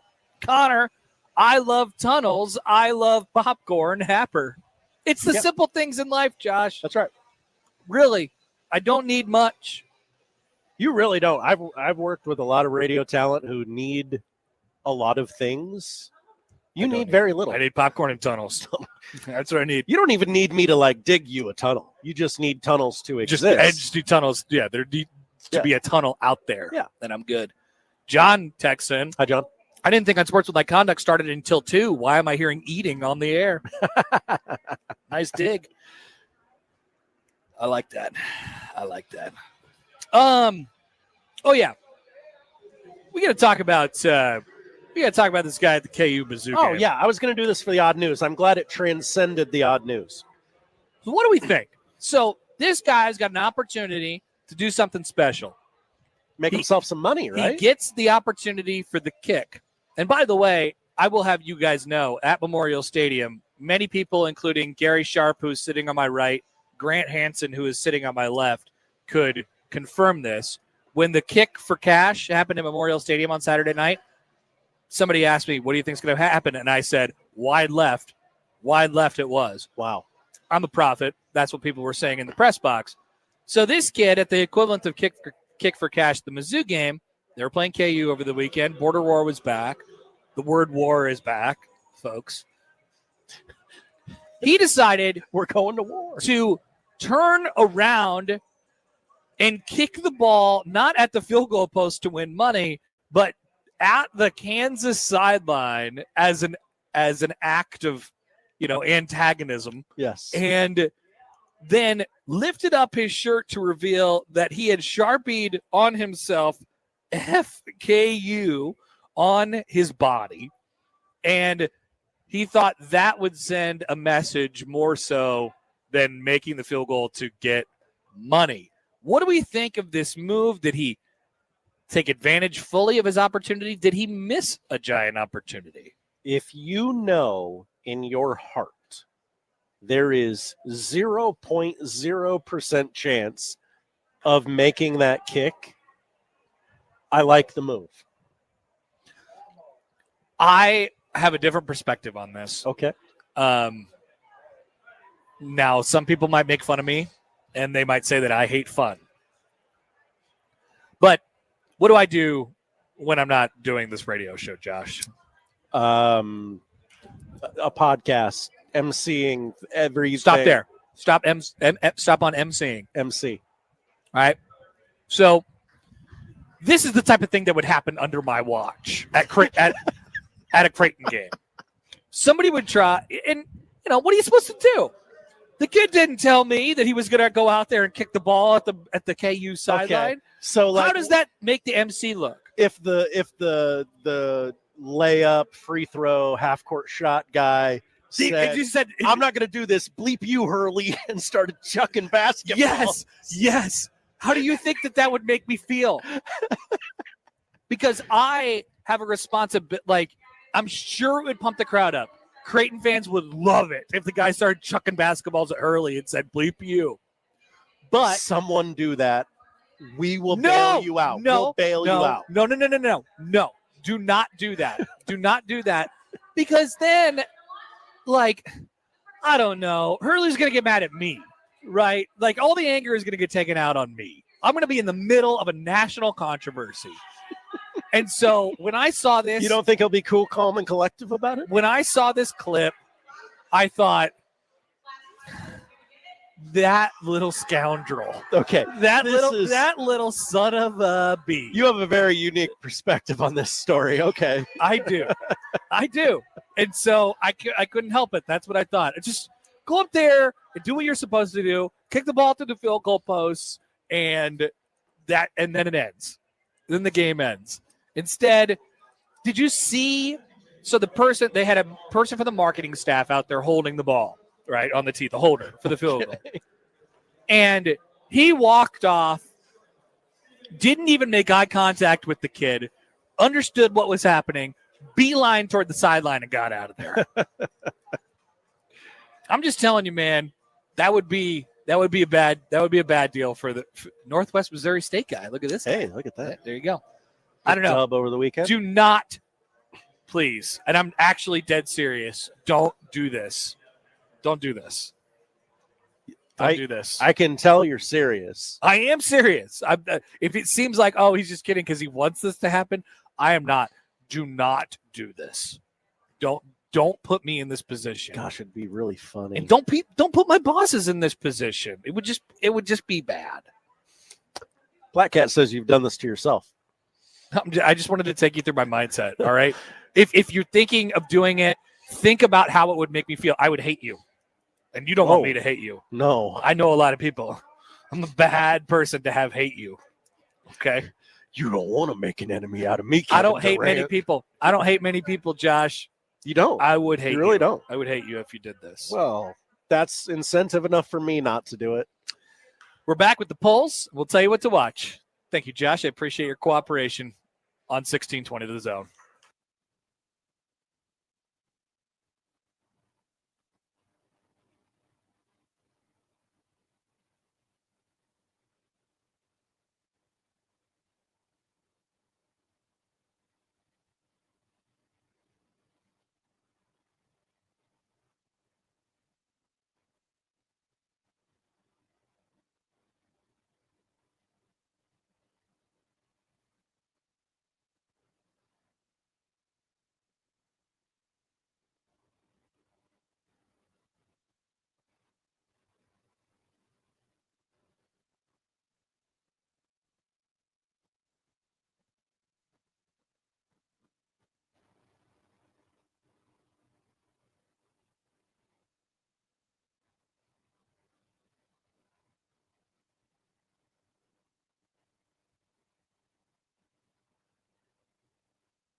Welcome back. I'm not ready. I want more. The Connor Happer Show, powered by salt. It's all over my lips. The popcorn at the movie theater and the ball game is so salty, and there's just so much of it. At least at the ball game, they don't give you the extra salt shaker for the possibility to dump more salt on. So like more? Maybe you need more. I'm sure if you asked, they'd be okay with it. But yeah. By the way, a quick text here. Cody says, I asked Connor at the Husker tailgate to try a 30-yard field goal to no avail. Well, guess what, Cody? I declined that opportunity because I didn't want to kick anyone, and I didn't want to show anybody up. There was several thousand people at the Cornhusker kickoff, okay? And I didn't want to make anybody injured. That's all. You didn't want Maddie and Tay to get jealous. That's right. Like, wow. That's right. Look at that guy. All right, let's go to the polls, Josh. Here's what we got from today. Just one as far as two. Oh, two. Okay. Would Caleb Williams like the big pony from Broncos? I'm going to say no. Because he seems like a no. I don't know. He seems like a my body is a temple guy. Okay, I was going to say that, but I don't know. Maybe I'm not so sure. I mean, he paints his fingernails and he's got all sorts of stuff going on. He might like the big pony. I'm going to say no. 72% said he would like the big pony. Whoa. It's it's delicious. Or from Broncos. And finally, does Taylor Swift know what a showgirl is? Apparently not. Josh is contending that I don't know what a showgirl is. This whole conversation has made me wonder if she's seen the movie Showgirls. That's another possible poll question, but it might be too late now. Yeah. 61% say yes, she does know what a showgirl is. Okay. She's a woman of culture. Those are the polls. What are we watching tonight, Josh? Well, we don't have a lot of options, but I will give them to you. Tigers, Yankees, 6 o'clock tonight on TBS, the Superstation. Reds, Padres, 8:40 on MLB Network. Yes. WNBA has a couple of games on. Lynx at the Fever, 6:30 on ESPN and Disney Plus. And then Los Angeles at Phoenix, 9 o'clock on NBA TV. And finally, the season 5 premiere of Only Murders in the Building on Hulu. People love that show. They do. You get the first 3 episodes today. While investigating Lester's accidental death, the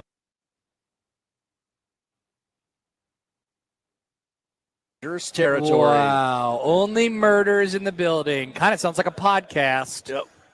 It could be. Funny bit. Could be. It could be a podcast. It could. Could be. Have you seen the show? Do you know what you're doing? No. Oh, okay. It sounds like a podcast. Well, they based the show off a podcast? They wanted to like, oh, hey, true crime pods are hot. Let's make a true crime podcast. And then they actually ended up. I don't know what you're doing. I don't know what you're talking about. So I'm right? Yes. Sounds like a podcast. Yeah. So they do a podcast on the show, or the show is based off a podcast? The television show, they do a podcast. Oh, gotcha. Gotcha. Well, thank you, Josh. Josh Peterson writes in, holy crap, I'm dying at Happer accidentally describing the show. Yes. Very succinct way to say what I... I got my finger on the pulse, yeah, Josh. yeah. Thank you for noticing. You know people. All right, those are the polls. That's what we're watching tonight, and that is the show. If you missed anything, 1620thezone.com is where you can find it. Time for a crossover coming up next.